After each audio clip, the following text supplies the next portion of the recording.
गीता में अर्जुन को स्वयं भगवान कह रहे हैं कि उस परमेश्वर की शरण में जा, उसके लिए उन संतों के पास जा जो तत्वदर्शी हो। इसी प्रकार हजरत मोहम्मद को उनका अल्लाह कह रहा है कि कोई और पूर्ण परमात्मा है, उसको पाने के लिए उन तत्वदर्शी संत की तलाश कर। वो प्रभु कौन है, ये जानने के लिए कृपया अवश्य सुनिए जगत गुरु तत्वदर्शी संत रामपाल जी महाराज के अमृत वचन। परम पिता परमात्मा सर्व सृष्टि रचनहार कुल मालिक कबीर देव कबीर साहब अल्लाहु अकबर, ये वही परमात्मा है जिसने सर्व ब्रह्मांडों की रचना की है। उस परमेश्वर का नाम कबीर है जो उसी नाम से युक्त वो परमात्मा कलयुग में प्रकट होते हैं। वो परमात्मा काशी शहर भारतवर्ष की पवित्र धरातल पर धरती पर सन 1398 संवत 1455 को ज्येष्ठ सुदी पूर्णमासी के दिन सतलोक से चलकर आए, एक शिशु रूप धारण किया और काशी में बने एक लहर तारा नामक तालाब में विकसित कमल के फूल पर वो पूर्ण परमात्मा विराजमान हुए, एक बालक रूप धारण करके। उस परमेश्वर को एक नीरू नीमा नाम के जुलाहा पति पत्नी उस कमल के फूल से उठा ले गए। वो निसंतान थे। परमेश्वर ने एक मनुष्य की लीला की, एक साधारण मनुष्य की तरह जीवन जी करके एक एग्जाम्पल कोड किया, हमारे लिए उदाहरण बनाया कि परमात्मा पाने के लिए न जाति विशेष की आवश्यकता है और न ही घने सेठ की आवश्यकता है, न ही जंगल में जाके वन में जाकर के या गुफाओं में घुस के या नंगा रह के या दाढ़ी मूछ मुंडा के कोई साधना करने की आवश्यकता है। परमात्मा कैसे प्राप्त होता है, वो पूरा जो है परमात्मा ने पूर्ण रूप से सब क्रियाएं हमें प्रैक्टिकल करके दिखाया। परमात्मा ने हमें बताया कि परमेश्वर पाने के लिए अपने आप को प्राप्त कराने के लिए अपना आत्मा को प्राप्त कराना और परमात्मा के दर्शन, परमात्मा से लाभ लेना और दर्शन में बहुत अंतर होता है। अब परमेश्वर के बारे में क्या धारणाएं फैला रखी थी कि परमेश्वर परमात्मा निराकार है, और फिर साथ में ये भी कहा जाता था कि समाधि लगाओ, ध्यान लगाओ और इस शरीर में भगवान दिखाई देगा। तो क्या देखते थे, कहते प्रकाश दिखाई देता है, यही प्रभु है।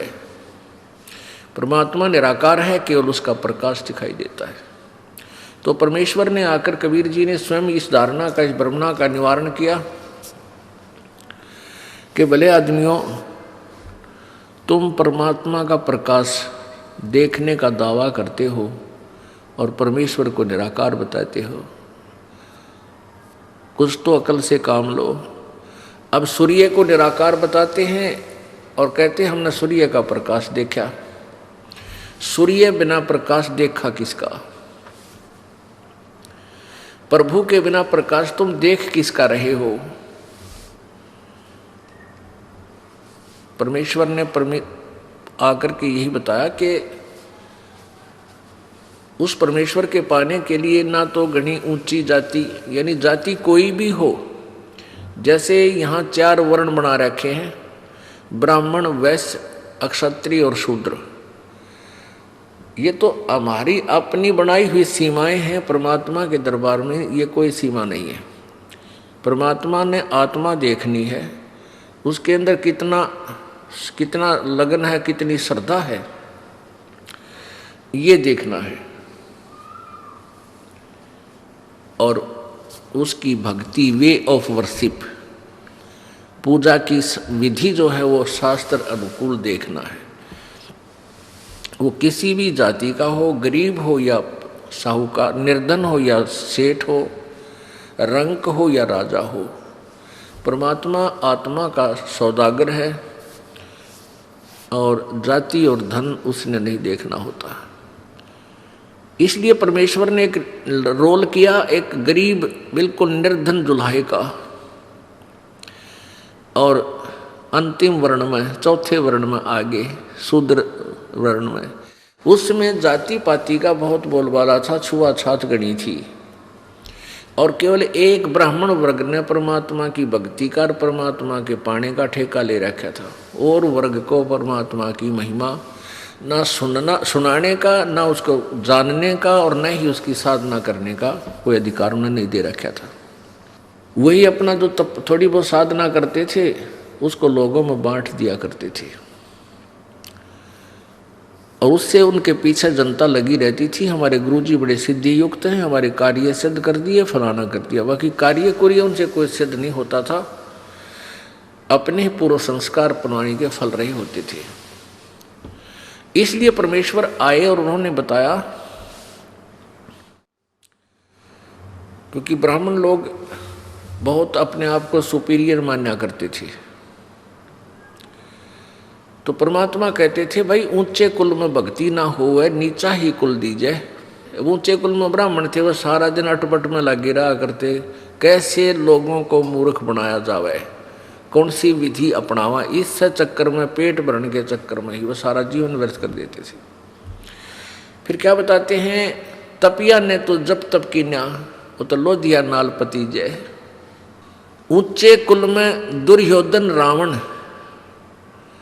ब्राह्मण कुल में था, दुर्योधन क्षत्रिय कुल में था। ऊंचे कुल में दुर्योधन रावण, और नीचे कुल में गणिका, और गणका बिलनी पार उतरगी, गर्भ करो मदन का। अब पुण्यात्माओं, परमात्मा की महिमा से जब हम परिचित हो जाएंगे तभी हम भक्त बनेंगे, तभी हम योगी होंगे, तभी हम स्थिर होकर के भक्ति कर सकेंगे, और स्थिर होंगे तभी हम पार होंगे। डगमग होने वाले को कितना ठिकाना नहीं। परमेश्वर कबीर जी ने अपना एक जीवन ऐसे ही व्यतीत किया जैसा कि आपने ऋग्वेद मंडल नंबर 1 सूक्त नंबर 31 के मंत्र नंबर 17 में पढ़ा कि वो परमात्मा कबीर, वो पूर्ण परमात्मा मनुष्यवत परमात्मा जो है, वो परमेश्वर मनुष्य की तरह शरीर युक्त है, और एक साधारण मनुष्य की तरह एक लीला करता है, अपने जन साधारण जैसे अपना धन काम करके रोजगार करता है, रोजगार करके रोजी का व्यवस्था करता है। वो परमात्मा प्रत्येक युग में ऐसे एक लीला करता है, अपने काम जन साधारण व्यक्ति की तरह सारे काम करता है। तो उसमें ये कहा गया कि हे परमात्मा, एक बार फिर उसी तरह आओ जैसे आप पहले आते रहे हो, और हमें ज्ञान बताओ। परमेश्वर ने कहा था, वेद हमारा भेद है, मैं ना वेदन के माही, और जौन वेद से मैं मिलूं ये वेद जानते नहीं।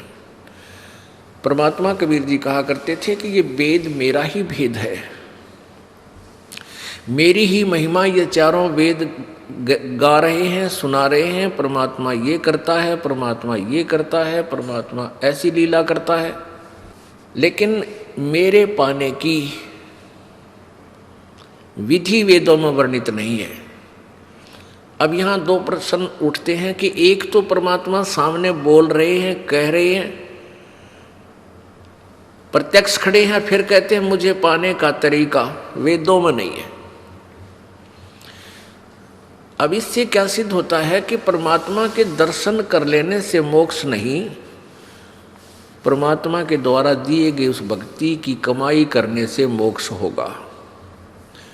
नहीं तो परमेश्वर 120 वर्ष रहे, जिनको अच्छी आत्माओं ने भी दे दर्शन किए, बुरा ने भी किए, जो उनके विरोधी थे उन मार मार कर रहे थे उनके पीछे, उन्होंने भी दर्शन किए। दर्शन से मोक्ष नहीं है, परमात्मा के उस मंत्र से मोक्ष है।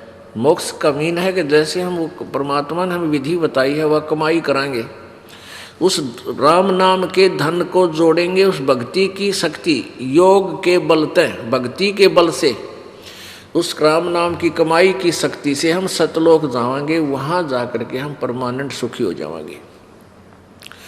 उसको प्रभु प्राप्ति कहा जाता है। परमात्मा यहाँ आए, सभी को प्राप्त थे, दर्शन भी होते थे, लेकिन मोक्ष कोई नहीं, मुक्त कोई नहीं हुआ, क्योंकि हमने परमेश्वर के उस ज्ञान पर भी विश्वास नहीं किया, न उनके द्वारा दी गई भक्ति की साधना की। तो परमात्मा के नाम से मोक्ष होगा, केवल दर्शन मात्रता नहीं। अपने आत्माओं, हम वेदों को एक फाइनल और एथेंटिक रिकॉर्ड मानते हैं। एथेंटिक यानी बहुत ही सत्य शास्त्र मानते हैं, और जो वेदों में लिखा है वो फाइनल है। तो इसका मतलब है कि वेद क्या संकेत कर रहे हैं, वो कौन है प्रभु। तो अब वेद हमें परमात्मा पहचानने में सहयोग देंगे। हम प्रभु को पहचान नहीं सके क्योंकि डुप्लीकेट भगवान गढ़े हैं। हमने ओरिजिनल प्रभु चाहिए। इस ओरिजिनल प्रभु को पहचान करने के लिए हमने वेदों का सहयोग लेना पड़ेगा, क्योंकि हम वेदों को सत्य मानते हैं। वेदों और पुराणों को ही पवित्र हिंदू धर्म शिरोधार्य शास्त्र मानता है, और उन्हीं से हमने जो पता लगेगा कि कौन है प्रभु, तो फिर फाइनल है, नो डाउट, शंका को कोई गुंजाइश नहीं रहेगी। ये कल भी आपको दिखा था कि परमात्मा कैसी लीला करता है, और आज फिर दिखाएंगे, क्योंकि प्रत्येक सत्संग में बहुत से श्रोता बदल जाते हैं। इसमें नए बच्चे भी होते हैं और पुराने भी होते हैं। परमात्मा की महिमा का नया पुराना नहीं होता। जैसे हम प्रतिदिन आहार करते हैं, सुबह रोटी खाई, शाम ने फिर भूख लगी, तो आप स्वस्थ हैं। यदि सुबह भोजन खाया, शाम को रुचि नहीं बनी, तो आप अस्वस्थ हो चुके हैं। गड़बड़ कोई भी हो, कोई भी कारण हो सकता, आपको जबर भी हो सकता है, या आपको जो है कोई पेट में भी गड़बड़ हो सकती है, यानी हो अस्वस्थ। उसका क्या तरीका है कि फिर रोटियों में रुचि नहीं है तो गोली कड़वी दवाई लेनी पड़ेगी, ना चाहते हुए भी फांका मारना पड़ेगा, और फिर स्वस्थ हो जाओगे। फिर रोटी ठीक और फिर स्वादिष्ट लगेंगी। ऐसे ही परमात्मा की महिमा जितनी बार भी आप सुनते हो, और उतनी ही बार आपको रुचि कर लगती है, तो आपकी भक्ति और आपके संस्कार बिल्कुल स्वच्छ चल रहे हैं, स्वस्थ चल रहे हैं। और आपको ये लगता है जो सुन रखा है, कई क्या कहते हैं बहन भाई, एक आध बोले भगत ने कहा जी सत्संग चल रहा हो, जब मैं सुमरण कर लूँ, बता 2 घंटे में तू कहला तोड़ेगा सुमरण का, सत्संग नहीं सुनता, बाकी अब 24 घंटे में तू क्या करेगा, फिर क्या करेगा। तो इसे सिद्ध है कि उसको इन वचनों में रुचि नहीं रही, वो ईसाई सुमरण करेगा। फिर कहने का भाव ये है दास का कि जब सत्संग चल रहा है तो एक एक शब्द पर गौर करें, ये भी स्मरण है आपका। रह का मालिक याद आता है, इसका नाम स्मरण होता है। उसकी याद, उसकी तड़फ, यह एक न्यारी एक अलग कमाई होती है। इस भक्ति की ही कमाई में से ये एक उसका पार्ट है, अंग है। एक समय आपने गोरखनाथ जी के विषय में बहुत सुना है, क्योंकि हमने इन संतों ऋषियों की पहले कथा बहुत घनी सुन रखी थी। और कबीर जी को तो हम एक सिंपल एक कवि मान्या करते हैं, ये तो एक कवि है और जुल्हा था बस। और जो सिद्धि वाले संत थे वो उनको हम संत ऋषि महाराज महात्मा माना करते थे। गोरखनाथ जी में इतनी सिद्धि थी। एक समय गोरखनाथ जी के गुरु मच्छंदर नाथ जी, ये नाथ संत नाथ जो परंपरा वाले होते हैं, ये कनपाड़े नाथ, उग्गड़नाथ, बिना कनपाड़े, ये सारे शिवजी के पुजारी होते हैं। और शिवजी भगवान के पास 8 सिद्धियां हैं। इन 8 सिद्धियों में से किसी को 1 खिलौना दे देता है, किसी को 2 दे देता है, किसी को 3 दे देता है। 1, 2, 3 बस, कोई ज़्यादा से ज़्यादा किसी को 4 पूरी नहीं देगा, क्योंकि फिर तो उससे सुप्रीम उसी के बराबर हो जाते हैं। 1, 2 खिलौना दे देता है, जिस कारण से वो हल्दी की गांठ प्राप्त करके पंसारी बन जाते हैं। और परमात्मा कबीर जी कहते हैं, शब्द महल में सिद्ध 24 हंस बिछोड़े बिस्वे बीसा। गरीबदास जी बता रहे हैं अपने कबीर परमेश्वर की महिमा, कि हमारे कबीर भगवान ने जो हमें मंत्र दिया है उसमें 24 सिद्धियां आ जाती हैं। आपको आप ऐसा सिमरन कर रहे हो, इस मंत्र से आपको जब ये तीनों मंत्र मिल जाएंगे और सच्ची लगन से आप जाप करते रहोगे, आपके अंदर 24 सिद्धियां आ जाएंगी। लेकिन इनको कभी भूल कर भी प्रयोग नहीं करना, नहीं तो आपका काम बिगड़ जाएगा। क्योंकि फिर आपकी प्रभुता बन जाएगी, लोग आपके पीछे पीछे घूमने लग जाएंगे, आप झाड़े लाने लग जाओगे, किसी को आशीर्वाद, किसी को बद्दुआ, और अपने सारी कमाई को यही नाश करके चले जाओगे। ऐसा ही ये ऋषि और सिद्ध लोग करते रहे। पहले तो डड़े डोयाते, बैटरी चार्ज कर लेते, जंगलों में बैठ कर वन में जाकर 10-10, 15, 12-12 वर्ष, और फिर आकर के नगरों में किसी का आशीर्वाद, किसी को बद्दुआ, दोनों का, किसी का नाश, किसी को लाभ, ऐसे करके आप भी जैसे थे। गोरखनाथ जी के गुरुदेव मच्छंदर नाथ जी वो कंवारे थे, ब्रह्मचारी थे। अर्धेक काल की जाल ए भगवान। जब वो हो लिया 60-70 साल का, तो उसके मन में आया कि मैंने गृहस्थ आश्रम का आनंद तो लिया ही नहीं, ये जीवन मनुष्य का था मेरा बर्बाद हो गया। ये सोचकर सिंगल द्वीप के अंदर एक राजा था, उसका शरीर शांत हो गया, और मच्छंदर नाथ जी ने एक गुफा के अंदर अपना शरीर छोड़ दिया, और वहां से वो प्राणी निकल के राजा के शरीर में प्रवेश कर गया। मच्छंदर नाथ जी उस राजा के ताजा मृत शरीर में प्रवेश कर गया। राजा कुछ देर के बाद जीवित हो गया। हाहाकार मच गई थी, रानी भी रो रही थी, मंत्री भी रो रहे थे। तो जब वो जीवित हुआ तो राजा वाले लक्षण नहीं थे उसमें, उसको किसी राजकाज का प्राप्त ज्ञान नहीं था। अब कुछ वहाँ राजाओं के पास ऐसे विद्वान पुरुष रहते थे, ये ब्राह्मण लोग।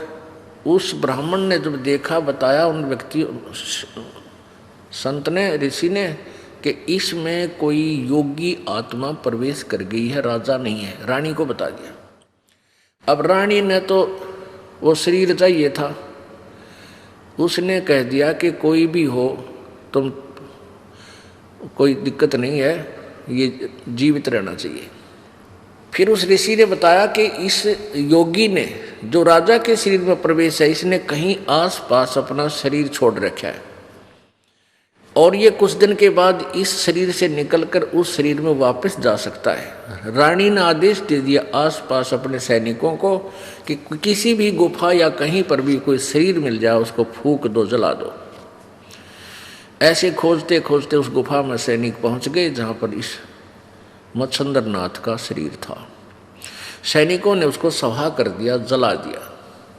अब कुछ दिन के बाद उस मच्छंदर नाथ से रानी को 2 पुत्र प्राप्त हुए।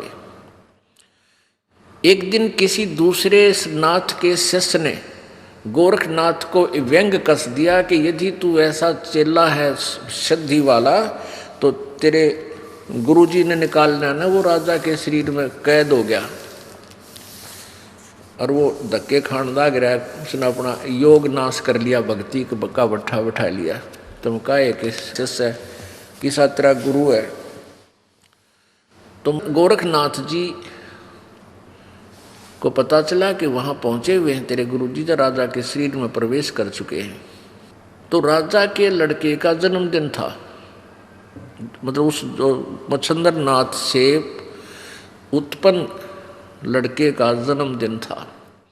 और दूसरे शहर से, दूसरे नगर से एक गाने बजाने की पार्टी आ रही थी। उस दिन साज खूब अच्छा नाचना गाना कर रखा था और वो सुप्रसिद्ध पार्टी थी गाने बजाने वाली। उसको विशेष रूप से राजा ने बुलवाया था। रानी ने क्या कर रखा था कि शहर में कोई भी योगी नहीं आ जा। वो जो ऋषि, उसके राजा का जो गुरु था, रानी को बताया उसने कि ये मच्छंदर नाथ योगी है और इसका शिष्य गोरखनाथ बहुत बड़ा सिद्धि युक्त है, वो कभी भी इसको निकाल कर ले जा सकता है। तो रानी ने चारों तरफ सीमा पर, पूरी अपने शहर की सीमा पर चारों तरफ बाउंड्री करवा दी। सिंगल 2 गेट छोड़ रखे थे, उन सब गेटों के ऊपर विशेष पहरेदार लगा दिए थे। कोई भी संत साधु इसमें प्रवेश नहीं कर जा, नगरी में नहीं आवे। तो गोरखनाथ जी ने कई बार चेष्टा की तो वो नहीं प्रवेश कर सका। उस पार्टी में, मंडली के अंदर वो मंडली आ रही थी उस नगर में। गोरखनाथ जी ने पूछा भी कहाँ जा रहे हो? उन्होंने बताया कि राजा का ऐसे ऐसे लड़के का जन्मदिन है और हम आमंत्रित हैं, हम वहाँ ढोलक ढालक बजाने जाएं, गाने गुने गावांगे। अब गोरखनाथ ने सोचा भाई अब ये तरीका बनेगा वहाँ प्रवेश करने का। अब गोरखनाथ जी ने अपनी सिद्धि से उनके एक ढोलक बजाने वाला होता है, वो तबले से, वो तबले बजाया करे कट कट कट कट, उसके दस्त लगा दिए अपनी सिद्धि पे। और उसके इतने दस्त लगे कि 5-5 मिनट में वो फ्रेश होने जान लग गया। अब वो बिल्कुल शहर के पास आए हुए थे मंडली। उनके मुखिया ने सोचा भाई आज बात बिगड़ेगी और कोई नया यदि हम रखेंगे तो ताल में ताल नहीं मिलेगी और राजा का काम से मनमाने सजा दे दे। ये तो बहुत बात बिगड़ी एन टाइम पे। तो गोरखनाथ बोला भाई क्यों चिंतित हो तुम मंडली वाले हो? वो मुखिया बोला उनका कि महाराज जी बात यूँ है कि हमारा ये ढोलकी है का जो है ना, तबले बजानी है का दोस्त लाग गए। तो गोरखनाथ जी बोला भाई तबला तो मैं भी बहुत बढ़िया बजा दूँ, अग बजा के देखा। ये उसने ला दी ताल, उनको फिट बैठ की बिल्कुल सही मिल गया, भला हो भगवान तेरा। तो उसको लेकर वो आगे। अब वहाँ जब वो गाना गाने लगे, मच्छंदर नाथ बैठा उस राजा के शरीर में, रानी बैठी आसन पे, दोनों बच्चे गोदी में। अब वो ढोलकी बजावे है, जाग मच्छंदर जाग, गोरख आ गया जाग मच्छंदर जाग। ये वो अंदर तो थी उसमें वो आत्मा तो वही थी, वो फड़क्या। तो उनकी नजर में नजर मिली। अब मच्छंदर ने कहा, यानी राजा ने कहा कि ये ढोलकी वाला बहुत अच्छा आदमी है, इसको यहीं रख लो। वो वहीं रख लिया। तो मच्छंदर ने उन दोनों बच्चों की सेवा की ड्यूटी ला दी कि तू उन बालकों की सेवा करा कर, बच्चे खिलाया कर। गोरखनाथ अपने शिष्य थे। अब गोरखनाथ जी उन बच्चों को खिलाता है दोनों को, और रह कर उनको समझाता अपने गुरुजी को, गुरुजी चलो यहाँ से, आप कहाँ फंस कर बैठ गए, अपनी भक्ति करेंगे, निकलो यहाँ से। नो गोरखनाथ बकवाद मत करे, तू मेरी ड्यूटी जो मैंने आदेश दे दिया, तू बच्चे खिलाता रहा, बस जी सा रहा है। अब उसने सोची गोरखनाथ ने, बाबा गुरुजी तो मेरा भाई गया काम तय तो उन बच्चा के सिद्धि तन दस्त ला दिए गोरखनाथ ने। एक ने टट्टी हुआ के लावे इतने दूसरा चार पावे, दूसरे ने फरज करके लावे इतने दूसरा हो जा। गोरखनाथ बोला रहा तू इन्हें ढंग तो झटका लिया, वो दोनों ने पकड़ लिया गोरखनाथ और चोटी पकड़ के सीधी थे नो झटका दी। वह खाल लटकाए लावे, वो अंदर का सामान बाहर उड़े पड़ा रह गया। वो दोनों की खाल सिद्धि से, एक सिद्धि ऐसी शक्ति होती है वो कुछ भी किसी प्रकार का ऑपरेशन कर सकती है। दोनों की वो खाल खाल लटकाए लावे चोटी, जैसे सांप कांचली छोड़ दिया करे। और दोनों बच्चे बड़े बाहर पड़े, कवर रहित कवर नहीं था उन पर। अब मच्छंद्र नाथ बोला, रत्न नाश कर दिया नकम में, मेरे बेटे मार दिए। तो बोला आपने तो कहा था झटका लिया, नहीं झटका लिया, देखो खाली कर लिया। तो बहुत लाल पीला होया। गोरखनाथ ने कहा कि भगवान आप किस काम आए थे यहाँ पर? मैंने तो तेरी 2 ही बूंद नाश करी है, तेने रोज कितना नाश कर लिया अपना पता है? एकदम योगी था, कुछ पिछले संस्कार अच्छे थे। तुरंत ने बोला भाई क्या करूँ, अक निकल इसमें, मेरे अपने निकला जाता, मैं तो फ्यूज हो लिया, मेरी सिद्धि शादी कुछ ना रह रही। तब गोरखनाथ जी ने अपनी सिद्धि से वो शरीर शांत कर दिया। अब शरीर शांत कर दिया, शरीर शांत करने से पहले बोला मेरा ये डोला ठा लिए तुम। उस थैले में उसने सोने की ईंट डाल रखी थी। मच्छंद्र नाथ ने चलती आन ले चलूँगा, आगे भंडारा में काम आऊँगी। सोने की ईंट अच्छी इतनी मोटी मोटी 3-4 ले रहा था सोना, यानी किलो पक्का। गोरखनाथ ने जब तक ठा लिया, आगे जाके देखा कि मैं, उसने बताया था कि उस गुफा में मेरा शरीर है, उसमें प्रवेश करूँगा। वो शरीर पाया नहीं। तो गोरखनाथ जी ने क्या किया कि वहाँ अस्थि पड़ी थी, उसकी अस्थि मच्छंद्र नाथ की, जो फूके हुए शरीर से, भस्म किए हुए शरीर की बची हुई अस्थि, यानी वो हड्डियाँ पड़ी थी। वो हड्डी इकट्ठी की, अपनी सिद्धि से मच्छंद्र नाथ का शरीर उसी एज का बना दिया और वो जीवात्मा प्राण उसके प्रवेश कर दिए मच्छंद्र नाथ के। अब मच्छंद्र नाथ जी चल पड़े और वो झोला ठा लिया जो गोरखनाथ ले रहा था, काख में दे रहा उसने, अगर इसमें सोने की ईंट है। अब पता तो गोरखनाथ जी को भी था। मच्छंद्र नाथ बोला भी पानी पीऊंगा, इस कुएं में बच्चा जल निकाल। अब गोरखनाथ जी जल निकाल दिया, गुरुजी जब जल पीने लगे और वो ईंट उस कुएं में गिर दी जो गुरुजी चिपक रहा था सोने की ईंटों के। छोटी छोटी ईंट बना लिया करते हैं ऐसे, वो उसमें जल में कुएं में डाल दी। वो मच्छंद्र नाथ एक लाठी ठावर एक दरे और 20 गाली सुना दी उसने गोरखनाथ ने, तू नाश है, निकम्मा है, तने नाश कर दिया है, इतना कीमती सोना था तने जल में गिर दिया, तेरी तो बुद्धि भ्रष्ट हो रही है। तब गोरखनाथ जी बोले, गुरुदेव हम परमात्मा पाने के लिए निकले थे, ये फिर राजंश को खाकर आपके अंदर ये संग्रह संचन की बीमारी फेर होगी। तो जब वो बिल्कुल शांत ना हुआ ना मच्छंद्र, गोरखनाथ वहाँ एक छोटी सी पहाड़ी थी, अपनी सिद्धि शक्ति से उस पत्थर को, पूरी पहाड़ी को सोना बना दिया। अगले गुरुजी एक ईंट पर मरण न हो रहे, उठा लो, कितना उठाओगे इसमें। तब गोरखनाथ मच्छंद्र नाथ शांत हो गया। रे तरह के जो भैया कित डले डो रहा हूँ, कहते माटी का करोगे क्या तुम? यानी अब जो ये दास आपको एग्जाम्पल देने जा रहा है, इसका रिजल्ट देखना क्या होगा। इसको तत्व ज्ञान कहते हैं। तत्व ज्ञान क्या होता है, जैसे देसी घी ने गर्म करे और फिर अच्छी तरह ताके नारा डाल दे, वो शुद्ध हो जाता। तो ये शुद्ध घी जो है ये तत्व ज्ञान है। अब हमने केवल वो खिचड़ी ज्ञान सुन रखा था जिसमें वो सारा डंगा भी अंदर ही होता है, मक्खन जिसे बोलते हैं। अब वो दोनों गुरु चेला आगे, ठीक है।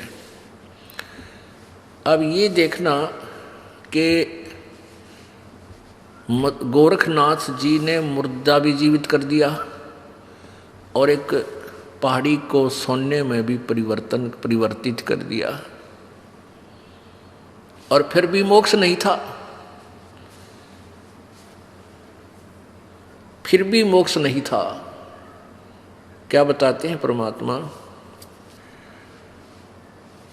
कि ये सिद्धियां जो होती हैं ये इस प्राणी की शत्रु होती हैं। इन सिद्धियों के कारण इसमें प्रभुता आ जाती है, दुनिया नमस्कार करती है, उसके चारों तरफ मंडरा जाती है और फिर वो प्रभु बन जाता है और यथार्थ साधना ना करके फिर यहीं पर वो अपना 84 लाख योनियों में धक्के खाता रहता है। अब परमात्मा क्या बताते हैं, एक अगस्त ऋषि थे, उन्होंने सारे जीवन में सिद्धि साधना की।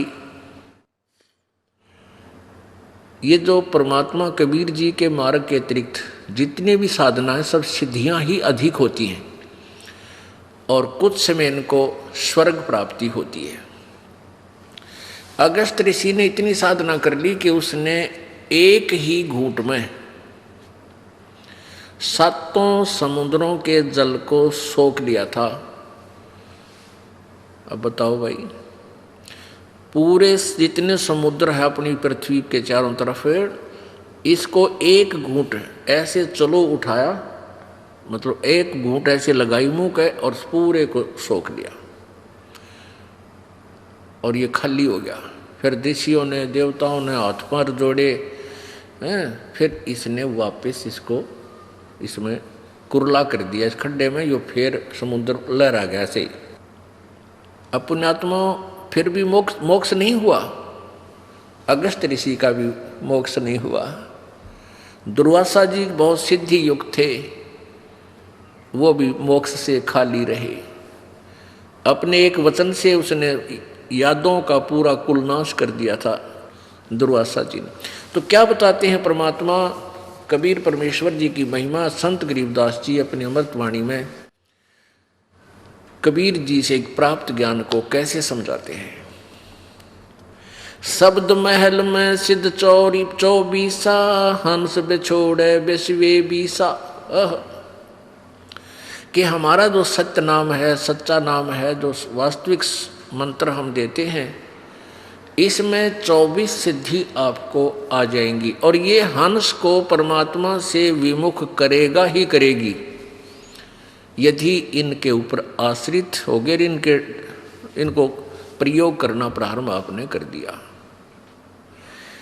एक बहन बता रही थी कि मैंने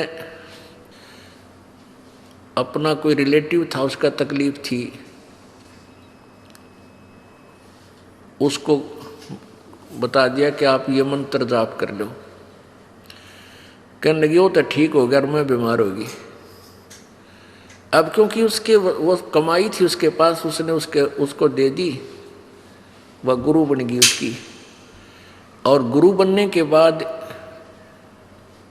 यानी तो उसकी कमाई उसमें दूसरे में जाना स्वाभाविक शुरू हो जाती है। जैसे एक टायर से दूसरे टायर में हवा भर दी जा तो वो पहले वाले टायर की कम हो जाती है, उसमें चली जाती है। तो ये तरीका नहीं है।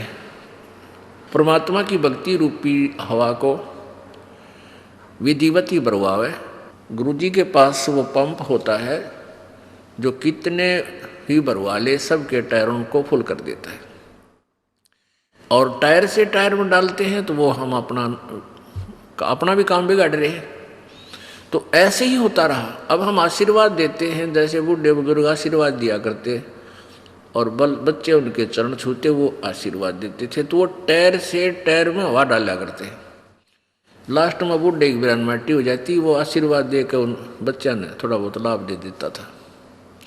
जिसी भी उसकी टोकरी में, उसके थैले में जो धन था भक्ति का, वो खत्म कर देता था, बाद में आप भुगत कर मेरा करता। तो ये तरीके हमने सारे गलत अपना रखे थे, इनको सबको सुचारू करना पड़ेगा। भले ही एक बार आपको थोड़ा कठिनाई का सामना करना पड़ेगा, क्योंकि समाज सारा ही विपरीत दिशा में जा रहा है, तो हमने इसको सुचारू करने में इन कठिनाइयों को भी झेलना ही पड़ेगा। शब्द महल में सिद्ध 24 हंस बिछोड़े बिस्वे 20। बिस्वे 20 माने पक्कम पक्का। और इस जीव को ये परमात्मा से दूर करता है, ये सिद्धि 24। एक सिद्धि सुरदेव मिलावे, एक सिद्धि मन व्यर्ति बतावे, एक सिद्धि होवे पवन स्वरूपी, एक सिद्धि होवे अनुरूपी, एक सिद्धि निस्वासर जागे, एक सिद्धि सेवक हो आगे, एक सिद्धि सुरगापुर ध्यावे, एक सिद्धि जो सब गट छावे, एक सिद्धि सब सागर पीवे, एक सिद्धि जो बहुजुग जीवे, एक सिद्धि जो उड़े आकाशा, एक सिद्धि परलोक के वासा, एक सिद्धि कष्ट तन जारा, एक सिद्धि तन हंस नियारा, एक सिद्धि जल डूब न जाई, एक सिद्धि जल पैर न लाई, एक सिद्धि बहु चोले धारे, एक सिद्धि नितत विचारे, एक सिद्धि पांचों तत् नीरम, एक सिद्धि जो वज्र शरीरम, एक सिद्धि पीवे ना खाई, एक सिद्धि जो गुप्त छिपाई, एक सिद्धि जो ब्रह्मांड चलावे, एक सिद्धि सब नाद मिलावे, एता खेल खिलारी खेले, सो हम हंसा प्रगट बेले, 24 को ना मन चावे, सो हंसा शब्द अतीत कहावे, प्रसिद्धि पूर्ण पटरानी, सत्यलोक की कहूँ निशानी, सत्यलोक सुख सागर पाया, सतगुरु भेद कबीर लखाया, परमहंस पे देखो परवाना, जन कहता दास गरीब दीवाना। अब क्या बताते हैं, एक सिद्धि सुरदेव मिलावे, एक सिद्धि मनवर्ती बतावे, एक सिद्धि मन वृत्ति बतावे। अब आपको बताते हैं, 5-4 उदाहरण देंगे कि ये एक एक हल्दी की गांठ लेकर पंसारी की मोर ला ली न। अब जैसे मन की वृत्ति बताने की भी एक सिद्धि होती है कि आपके मन में क्या सोच रखी है। एक बार हमारे ताऊ के लड़के की भैंस चोरी होगी और उस भैंस की का को पता नहीं लगा, तो किसी ने बताया कि वहाँ एक इधर गुड़गांव साइड में एक व्यक्ति है, वो जाते बता देता किसने चोरी करी। तो मेरे पिताजी भी और 2-4 और व्यक्ति वो वहाँ पहुँच गए और उसने क्या कहा, भी तुमने जिस पर शक हो 5-10 पर्ची बना लो और उसमें जिसका शक हो वह भी लिख दो। तो प्रत्येक ने उसी कॉलोनी में जहाँ से चोरी हुई थी एक व्यक्ति पर शक था। सब ने सोच रहे थे भाई यू आदमी कर सके इस काम में। तो जितने भी वहाँ व्यक्ति गए थे सबके मन में एक ही राय होगी, उसने उस आदमी का नाम लिख दिया और औरा का नाम लिख दिया, कुछ अपना लिख दिया और वो सारी पर्ची उसके पास डाल दी। उसने उसी समय वही पर्ची उठाकर उनको दे दी, ये है तुम्हारा चोर। ये वो वापस आ गए, उन्होंने पुलिस को दे दिया कि हमारा यूँ चोर है। पुलिस ने उस आदमी से पूछा था कि आखिर में पुलिस कहने लगी भाई यूँ चोर नहीं है। फिर किसी ने बताया भी उस दूसरे स्थान पर एक और आदमी है, वो पक्की जाते बता दे। उसने भी ऐसे ही कहा कि भाई तुमने जिस पे शक है उसका नाम लिख दो और भी सब 10-9 नाम और लिख दो। और फिर उन सभी ने एक और के ऊपर शक हो गया कि उस पर है भाई वो पक्का वो चोर है। उसने वही निकाल के दे दी कि ये तुम्हारा चोर है। अब वो वापस आए, फिर उन्होंने पुलिस से कहा, पुलिस बोली भाई ये चोर नहीं है। खूब वेरीफाई कर लिया हमने, वह भैंस नहीं मिली, वो 1000-2000 रुपये और लुआ दिए और कुछ आने जाने। तो वो मन की वृत्ति बताने की एक हल्दी की गांठ उसके पास थी जिससे लोग गाना मूर्ख बना रहा था। और उसमें से कुछ एक ऐसा था कि वो फिट हो जाती थी, सच्ची पा जाती थी कि एक आदमी बस शक भी सच्चा हो जाए किसी का। तो यहाँ क्या बताते हैं, एक सिद्धि सुरदेव मिलावे, एक सिद्धि मन वृत्ति बतावे। जैसे मीराबाई के पास पूर्व जन्म से, क्योंकि पिछले जन्म की भी बैटरी चार्ज आपके साथ रहती है, वो जब तक चलती है तो उसे बहुत से चमत्कार हो जाते हैं। मीराबाई के पास एक सिद्धि थी कि वो जिस इष्ट की पूजा करती थी वो इष्ट उसके सामने आ जाता था। वो कृष्ण जी को मानती थी और जब वो आत्म विभोर होकर उसको याद करती थी तो उसके सामने आकर वो भी उनके साथ डांस करते थे। तो एक सिद्धि सुरदेव मिलावे। कुछ तो पिछले जन्म की सिद्धियां होती हैं जैसे आपने देखा होगा कई महात्मा जिनके आज तक पूजाएं चल रही है, कोई किसी नाम थे, कोई हरिदास नाम थे, कोई गरीब किसी और नाम थे, तो वो बचपन से उनकी कथा पढ़कर देख लो, कहते छोटे से ही न चमत्कार शुरू कर दिए थे। हरिदास जी के बारे में बताते हैं कि वो किसान परिवार में जन्म था और दोपहर ने वो 10-1 वर्ष का बालक था, अपने पिता के पास गया हुआ था। हरिदास जी के पिताजी जो है खेतों में किसान अपना हल जोत रहे थे, तो पिताजी दोपहर ने खाना खा के स्वयं तो कहने लगा मैं रेस्ट कर लूँ और आप बेटा इन बैलों को पानी पिला लिया। और ये छोटे वाला तालाब है, इसमें तो जल है नहीं, कति सूखा हुआ है, वहाँ दूर ले जाना, वहाँ जल मिलेगा, क्योंकि वो वहाँ ही जाते थे उस तालाब में, उसमें जल देखा था नहीं। और हरिदास जी बैल लेकर गया, वो बैल उसकी तरफ चले गए छोटे तालाब की तरफ, और वहाँ उस पानी पिया के वो वापस ले आया जल्दी ही बैलों को पानी पिलाकर। उसका पिताजी बोला अरे पानी पिया के नहीं लाया तू बैलों को, अब पिला लिया जी, इतनी जल्दी कैसे ले आया तू? वहाँ नहीं ले गया, वो कम से कम 1 किलोमीटर दूर था, और वो दूर जो छोटा तालाब सूखा पड़ा था वो था ज़्यादा से ज़्यादा 400 फुट की दूरी पे। इतना शीघ्र वापस आने से उसने शंका होगी कि ये बालक वैसे ही लिया, बैलों को पानी नहीं पिला कर लाया। तो उसने कहा पिताजी पानी पिला लिया मैं। कहाँ से? किस तालाब से? कहते इसमें जल था ही नहीं, यदि कभी वर्षा होगी तब जल होना था, अगर नहीं पिताजी तो फुल है। वो गया जाकर देखा, उसके पिताजी ने सचमुच भाई तो पानी फुल हो गया, और बैलों के जो ना पैर भीग रहे। तो इस तरह की सिद्धियां उस पूर्व जन्म की बैटरी चार्ज से ही होने लगी थी। आज तक उस हरिदास जी की पूजा शुरू हो रही है, लेकिन पूर्ण मोक्ष नहीं है, क्योंकि भविष्य की साधना शास्त्र अनुकूल न होने से जीवन व्यर्थ हो जाता है। तो यहाँ क्या बताते हैं, तो ऐसे ही मीराबाई के अंदर थी वो सिद्धि, और पिछले पुण्य भी साथ होते हैं, तभी परमात्मा भक्ति की तरफ इतना तरफता है, प्रेरित होता है। एक सिद्धि सुरदेव मिलावे, एक सिद्धि मन वृत्ति बतावे, एक सिद्धि हो पवन स्वरूपी, एक सिद्धि हो वह अनुरूपी, एक सिद्धि निस्वासर जागे, एक सिद्धि सेवक हो आगे। इस दास के मामा जी का गांव है खेड़ी दमकन, जिला सोनीपत में, गोहाना सोनीपत मार्ग पर। तो वहाँ एक नेक्कीराम संत जो गीसा संत जी के अनुयायी थे, गीसा संत जी को कबीर परमेश्वर मिले थे, और कोई किसी संत के पास जो जाके जुड़ता वो पुण्यात्मा होती है पूर्व जन्म की। तो नेक्कीराम जी गीसा संत जी के शिष्य हुए, जो खेखड़ा गांव है मेरठ जिला में, वो उनके शिष्य हो गए। पुण्यात्माओं, इन संतों को ही हमने लाल और लालड़ी को पहचानने के लिए ये आपको उदाहरण दिया जा रहा है, ताकि आप योग्य हो, ये समझ सको कि वो कितने सतर के संत हैं जिनके आज तक हम गुणगान कर रहे हैं। तो गीसा संत जी के 2 विशेष शिष्य हुए, एक तो जीतादास जी जो उनका मतलब आज्ञाकारी था, जैसे वो बताते थे वैसे ही किया करता था, और नेक्कीराम जी में पिछले संस्कार का जो संस्कार का डंगा था वो भी साथ रखा, और कहीं भी बैठ जाता वो तप कर अपनी हठ योग से समाधिस्थ हो जाता था। तो उसने क्या किया, वो खेड़ी दमकन गांव में उनका एक आश्रम बना हुआ है, और एक यहाँ निर्जन गांव है जींद में, यहाँ भी उस नेक्कीराम जी के नाम से ही एक आश्रम बना हुआ है।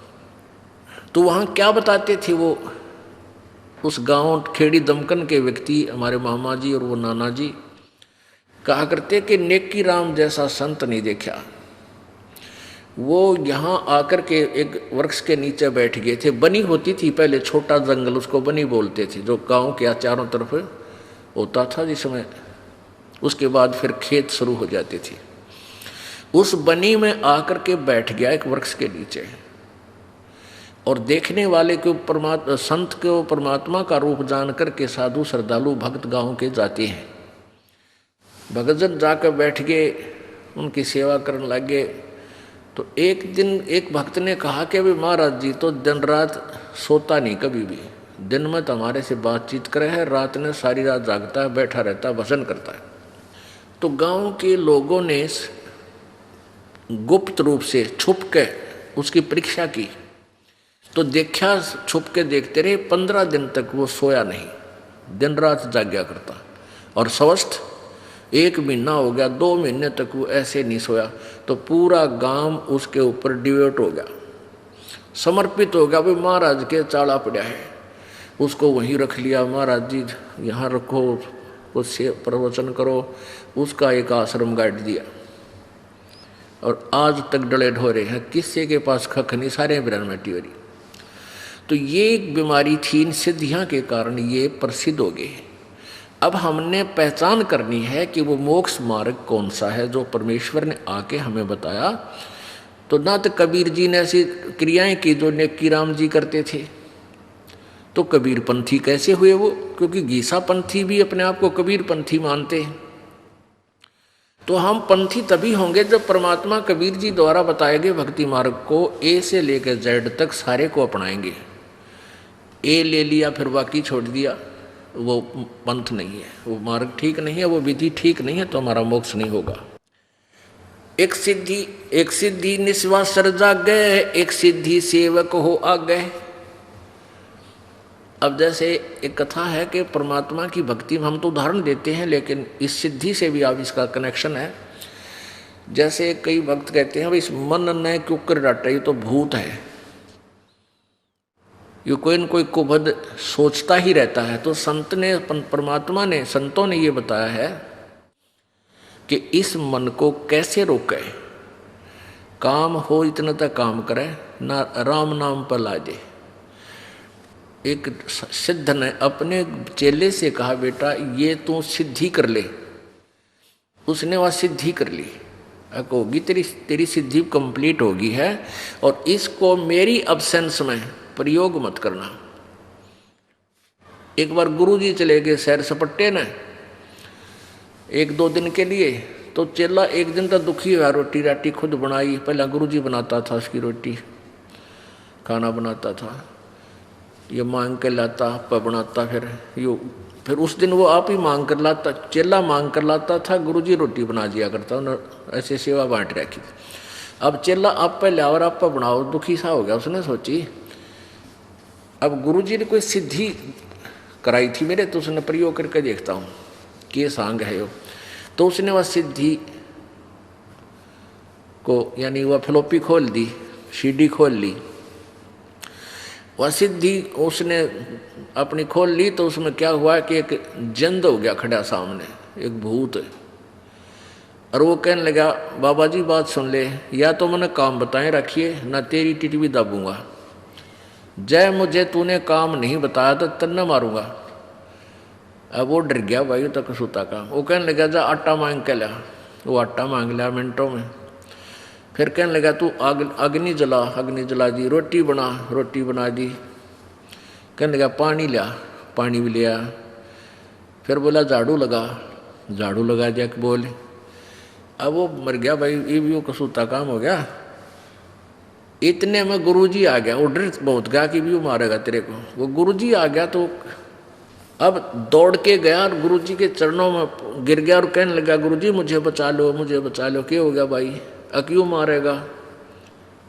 गुरुजी बोले, निकम्मे मैं तेरे को नाट्या था भाई, मना किया था कि मेरे सामने ही उसको प्रयोग करना, मेरी अब्सेंस में नहीं करना। तने गलती कर दी। पर एक काम कर, इसको न्यू कह दे, एक लंबा बांस ले आ। उसको कह दिया उसने, जा भाई जंद लंबा बांस ले आ। वो लंबा बांस ले आया। फिर गुरुजी बोला, इसने न्यू कह जड़ गाड़ दे जमीन में। उसने कहा, तो उसने गाड़ दिया। फिर गुरुजी बोले, न्यू कह दे इसने इसके ऊपर चढ़ देगा उतरे जा, मैंने काम होगा जब तने बुला लूंगा ना, यूँ काम लगा रहे। तो कहने का भाव ये है कि इस मन रूपी भूत ने इस राम नाम के बांस पर गाड़ चढ़ाना शुरू कर दो। यो परमात्मा ने बांस दे दिया आप तई सिमरन का। जब ये भूत काम से फुर्सत हो, काम करे, इतने काम करे, और फिर इस भूत ने इस राम नाम के बांस पर चढ़ाए रखे, इन्हें नीचे नहीं उतरने देना। यो फिर कोई और को भी सोचेगा, ना जाने क्या की रागनी कंपटीशन में जा बिठावेगा। तो तो एक सिद्धि सेवक हो आगे, अब वो सिद्धि जो उसने की थी उसका दास बन गया, जो आज्ञा दे वो काम वो करने लग गया। तो ये भी मोक्ष नहीं है, ये तो एक नौकर अपनी कमाई तो एक नौकर रख लिया, दैट्स ऑल। एक सिद्धि स्वर्गापुर जावे, एक सिद्धि सब गठ छावे, एक सिद्धि सब सागर पीवे, एक सिद्धि जो बहु जुग जीवे। एक सिद्धि स्वर्गापुर जावे, एक सिद्धि जो उड़े आकाशा, एक सिद्धि परलोक के वासा। आकाश में उड़ जाने की भी एक सिद्धि होती है, बस जो सुखदेव ऋषि के पास थी वो आकाश में उड़ जाता था, पूर्व जन्म की सिद्धि तय, और स्वर्ग में चला जाता था, उसको वहाँ स्थायी स्थान नहीं मिला। उसको भी आदेश दिया गया विष्णु जी के द्वारा कि वापस जाओ गुरु बनाओ, और गुरु जी के द्वारा दिए गए भक्ति धन को इकट्ठा करके फिर यहाँ आओ बेटा, ऐसे कोई ना रहने दे तेरे को यहाँ पर। गर्भ योगेश्वर गुरु बिना वो करता हर की सेवे, पूजा भी करता था वो, लेकिन गुरु जी नहीं थे, उसके बिना गुरु के करता था, और पूर्व जन्म से उसमें सिद्धियां भी थी। तो वो अंडी पाक गया, वो पूरा फूल गया कि तेरे जैसा कोई ऋषि नहीं, आकाश में उड़ जाता है और भक्ति तू कर ही रहा है, गुरु की आवश्यकता क्या है। तब विष्णु जी ने उसको समझाया, जाके नाम ले राजा जनक से। तो कहने का भाव ये है कि फिर उसने राजा जनक जी से उपदेश लिया, गुरु बनाया, फिर वो स्वर्ग में गया, बैकुंठ में गया। परमेश्वर कबीर जी कहते हैं, गर्भ योगेश्वर गुरु बिना भई लाग करता हर की सेवे, कह कबीर बैकुंठ से वो फेर दिया सुखदेव। बैकुंठ से स्वर्ग से वापस भेज दिया गया था।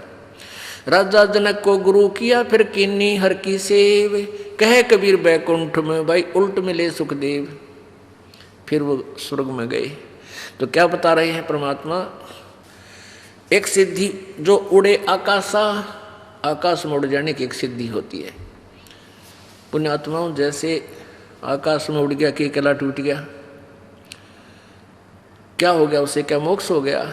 हम उस समय जैसे ही कोई आदमी थोड़ा सा भी 2 फुट ऊपर हो जाए जमीन तो सारा दुनिया कटका मर जाए उसका पाछा, वो औरत तो भगता पड़ा है, तो ये तो भाई कति है भगवान पा लिया। नहीं, जैसे चींटी होती है ना, चींटियाँ कीड़ी, इनमें कुछ पाँखों वाली कीड़ी होती है और उनसे थोड़ी मजबूत भी होती है, बड़ी शरीर में भी तगड़ी होती है, और वर्षा के दिनों में वो अपने बिलों से बाहर निकल आती है, और बाहर जहाँ कहीं लाइट चस रही होती है, पहले तो दीपक होया करते थे, उन दीपकों के ऊपर जाकर वो जलकर मर जाती थी। अब वो चींटियों में प्रधान पाक रही थी, सुप्रीम हो रही थी, क्योंकि वो उड़ जाया करती थी। तो वो आम चींटी उन देवता मान रही थी कि ये तो देवता हो गया, आकाश में उड़ जाते हैं।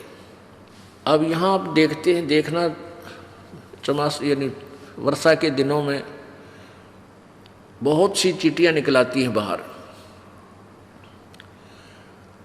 वो पंखों वाली, और इन ट्यूबों के चारों तरफ मंडराती रहती हैं, और 2 घंटे में उनकी पंख टूट जाती है, वो पंख टूट जाती हैं, वो जमीन पर गिर जाती हैं और चींटी की चींटी रह जाती है, वो कीड़ा का कीड़ा रह गया फिर भी।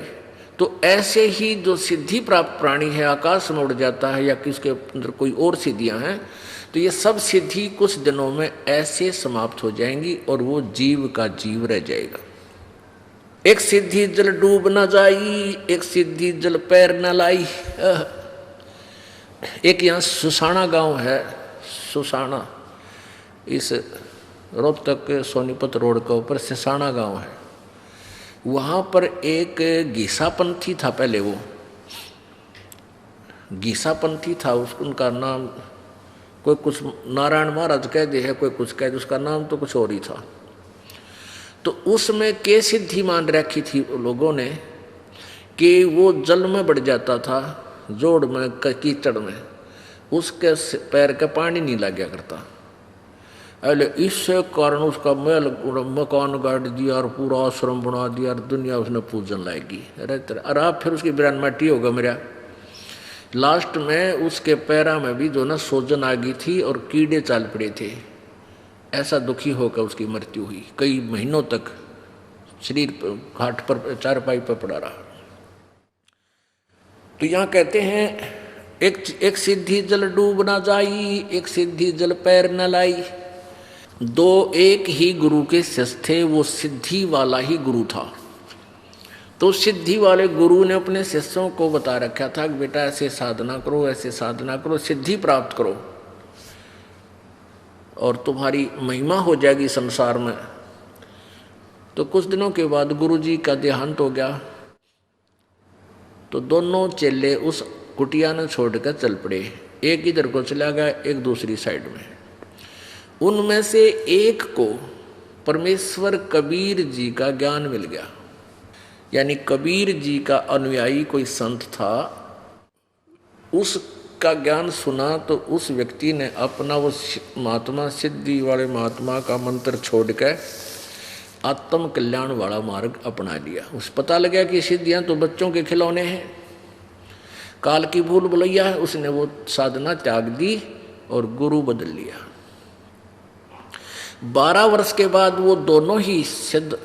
अच्छा, उस दिन के बाद क्या हुआ कि वो जो जिसका वो शिष्य बना था कबीर पंथी संत का,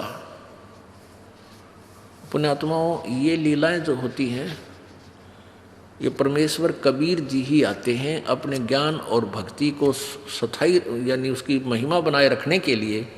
वो कुछ भी लीला कुछ दिन कर जाते हैं। अब वो गुरु जी जिसका वो कबीर पंथी शिष्य यानी कबीर जी अपने ही मार्ग को फिर दोबारा प्रशस्त करने के लिए स्वयं भी आ जाते हैं। जैसे कबीर जी 600 वर्ष पहले स्वयं आए थे, परमात्मा अपना ज्ञान देगे, भक्ति बतागे। अब इस कलयुग में, इस बिचली पीढ़ी में इसको प्रफुल्लित करना था, उन्होंने स्वयं ही आना था। खुद कहकर गए थे कि हम आएंगे 12वें पंथ में यानी गरीबदास वाले पंथ में, आगे चल के हम आएंगे। तो वो नहीं आए तो ये दास बेच दिया। अब वही पंथ को फिर सेट किया जा रहा है, जो मालिक ने पहले ज्ञान दिया था उसी को अब जो है ना कार्यान्वयन किया जा रहा है, उसको प्रैक्टिकल करवाया जा रहा है। पहले थ्योरी भगवान दे के गए थे हमारे को। तो ऐसे ही प्रभु आप ना आकर के कोई ऐसा अपना सिद्धि, अपना कृपा पात्र संत भेज देता है।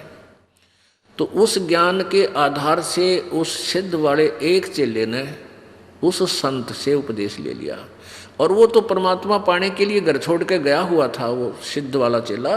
तो उसने अपने गुरुजी के प्रत्येक आज्ञा का पालन किया, जो तत्वदर्शी संत था।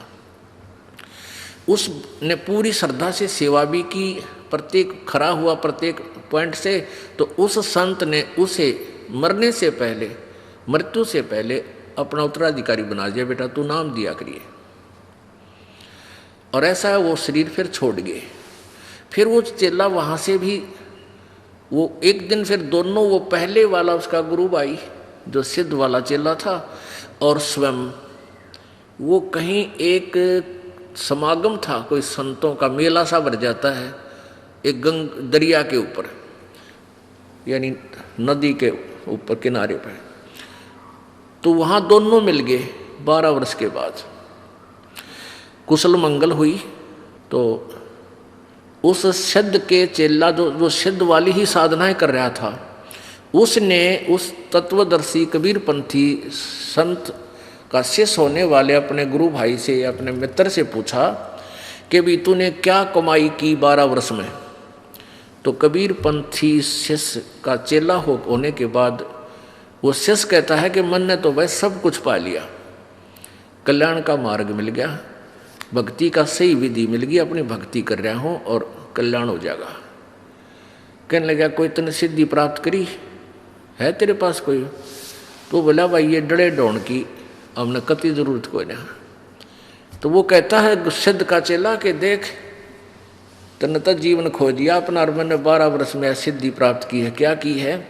जल के ऊपर के ऐसे चला गया परले किनारे जैसे जमीन पर चलता है,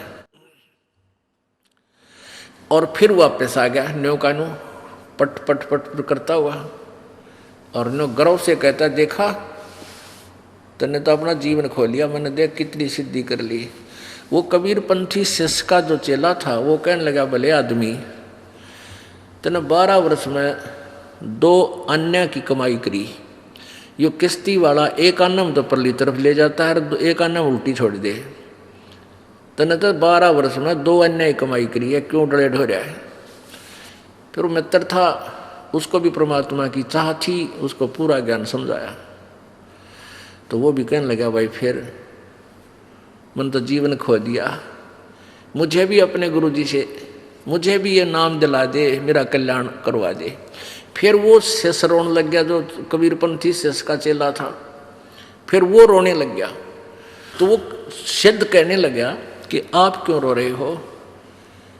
तो वो बोला कि वो कबीरपंथी संत बोला कि अभी ईब तेरा कल्याण हो नहीं सकता, मैं इसलिए रो रहा हूँ। अब वो चेला सिद्ध कहने लगा, भी ऐसी कौन सी बात है, मेरा कल्याण ना हो, मैं ऐसा दुर्भाग्यशाली प्राणी हूँ क्या मेरा कल्याण नहीं होगा जब आपका हो गया। तो उसने कबीरपंथी संत ने कहा कि भाई मेरे गुरुजी शरीर छोड़ गए, यदि मैं तुझे उनसे नाम दिलाता तो वो है नहीं। तो वो इतना ज्ञान तो होता ही है। तो वो सिद्ध कहने लगा, भाई वो किसी को अपना उत्तराधिकारी बना के गए होंगे, मैं उससे ले लूंगा नाम, मुझे कल्याण कराना है। कहने लगे, तू उससे नाम ले नहीं सकता जिसको वो उत्तराधिकारी बनाकर गए हैं, क्योंकि वो सिद्ध, जब वो एक गुरु के चेले थे दोनों, तो जो सिद्ध अभी भी सिद्धि ही कर रहा था वो सीनियर था, और वो कबीरपंथी शिष्य बना वो उसका जूनियर था, उस पहले वाले गुरु के। यहाँ सीनियर जूनियर की बीमारी सारा है। तो इसलिए उसने नो सोचा कि यो सीनियर है, मेरे तर मन ने मेरे पास यू नाम ले नहीं सकता, और ले लेगा तो यू कर नहीं सकता, क्योंकि इसके मन में यू काटा खटकेगा कि तुम मेरे पथ बाद का लगा हुआ है, इसलिए रो रहा था। तो वो सिद्ध कहने लगा कि भाई ऐसी बात नहीं है, मैं नाम लूंगा, मैंने तो अपना कल्याण करवाना है, मेरे समझ में आ गई तेरी बात सारी, कति डरे डोर दिए, मैंने जीवन खो दिया, घर छोड़ा इसीलिए था कि भगवान पाऊं, और मैं प्रभु पा के गया। तो उसने कहा कि इस दास को आदेश देकर गए हैं, वो शरीर छोड़ गए थे, और मेरे से नाम आप ले नहीं सकते क्योंकि आप मेरे तो सीनियर थे। उसी समय वो सिद्ध पुरुष जो सिद्धि करता था, सिद्ध बना रहा था, अपने ही जूनियर के पैर पकड़ लिए, चरण टेक दिए, नहीं बोले रही सा सस्ता सौदा, घर का गुरु है, इस तो बढ़िया वस्तु और कहाँ मिलेगी, मैं आपका बच्चा और आप मेरे परम पिता। जब भक्ति करनी है, परमात्मा पाना है, तो इसमें मर्यादा भी तो रखनी पड़ेगी। आप मेरे गुरुदेव, मैं आपका बच्चा, मैंने नाम दे दे, रुका नहीं जाता। तो पुण्यात्माओं, ऐसे हमने हर तरह से जो ना अपने आप को सेट करना पड़ेगा, हर प्रकार की बीमारी से निकलना पड़ेगा, मान से, बड़ाई से, ऊंच नीच से, इसे हटना पड़ेगा। तो यहाँ क्या बताते हैं, एक सिद्धि जल डूब न जाई, एक सिद्धि जल पैर न लाई, एक सिद्धि बो चोले धारे, एक सिद्धि नी तत्व विचार। एक बार ये दास कुछ भक्तों को लेकर के सहारनपुर गए थे। सहारनपुर के अंदर एक विशेष स्थान है अपने परमात्मा का, और एक बहुत ही अनमोल उदाहरण है संत गरीबदास जी, जिनको कबीर परमेश्वर प्राप्त हुए थे, मिले थे छुडानी गांव में। सतलोक से चलकर वो परमेश्वर आए थे, और गरीबदास जी गांव छुडानी, जिला झज्जर, हरियाणा, भारतवर्ष की भूमि पर सन 1717 में उनका जन्म हुआ था गरीबदास जी का। जब 10 वर्ष के हो चुके थे, वो गौओं के पाली गवाले थे खेतों में, वहाँ परमेश्वर आकर मिले थे। उसके बाद परमात्मा ने उनको साक्षात्कार कराया और अपना सतलोक दिखाया, जहाँ परमेश्वर रहते हैं, जहाँ से हम बिछुड़कर आए हुए हैं। तो आगे चल के गरीबदास जी ने परमात्मा कबीर जी की महिमा कलम तोड़ आँखों देखा हाल पूरा लिखा हुआ है, जिसको ग्रंथ सदग्रंथ साहिब हम बोलते हैं, जिनका ये पाठ चल रहा था 3 दिन उस अमरवाणी का। तो गरीबदास जी द्वारा लिखवाई गई वो वाणी है। तो गरीबदास जी का एक शिष्य था। गरीबदास जी कहीं सत्संग करने जा रहे थे, और वहाँ एक सहारनपुर का भूमड़ नाम का एक सैनी था, सैनी जाति से एक भूमड़ सैनी नाम का एक भक्त सहारनपुर का कहीं अपनी रिश्तेदारी में गया हुआ था। वहाँ गरीबदास जी सत्संग कर रहे थे। उस पुण्यात्मा ने सत्संग सुन लिया और गरीबदास जी से उपदेश ले लिया। फिर वो छुड़ानी जाने लग गए, जहाँ गरीबदास जी प्रत्येक पूर्णवासी को सत्संग किया करते थे। अब वो धीरे धीरे इतने प्रभावित हो गए वो भूमड़ जी, भूमड़ भक्त सैनी, के प्रतिदिन न प्रति महीना सहारनपुर से चलकर छुड़ानी आने लग गए। पहले तो धीरे धीरे ज्ञान होता है, फिर इतनी श्रद्धा बन गई कि सहारनपुर से चलकर गांव छुड़ानी जिला झज्जर में वो प्रत्येक महीना आते।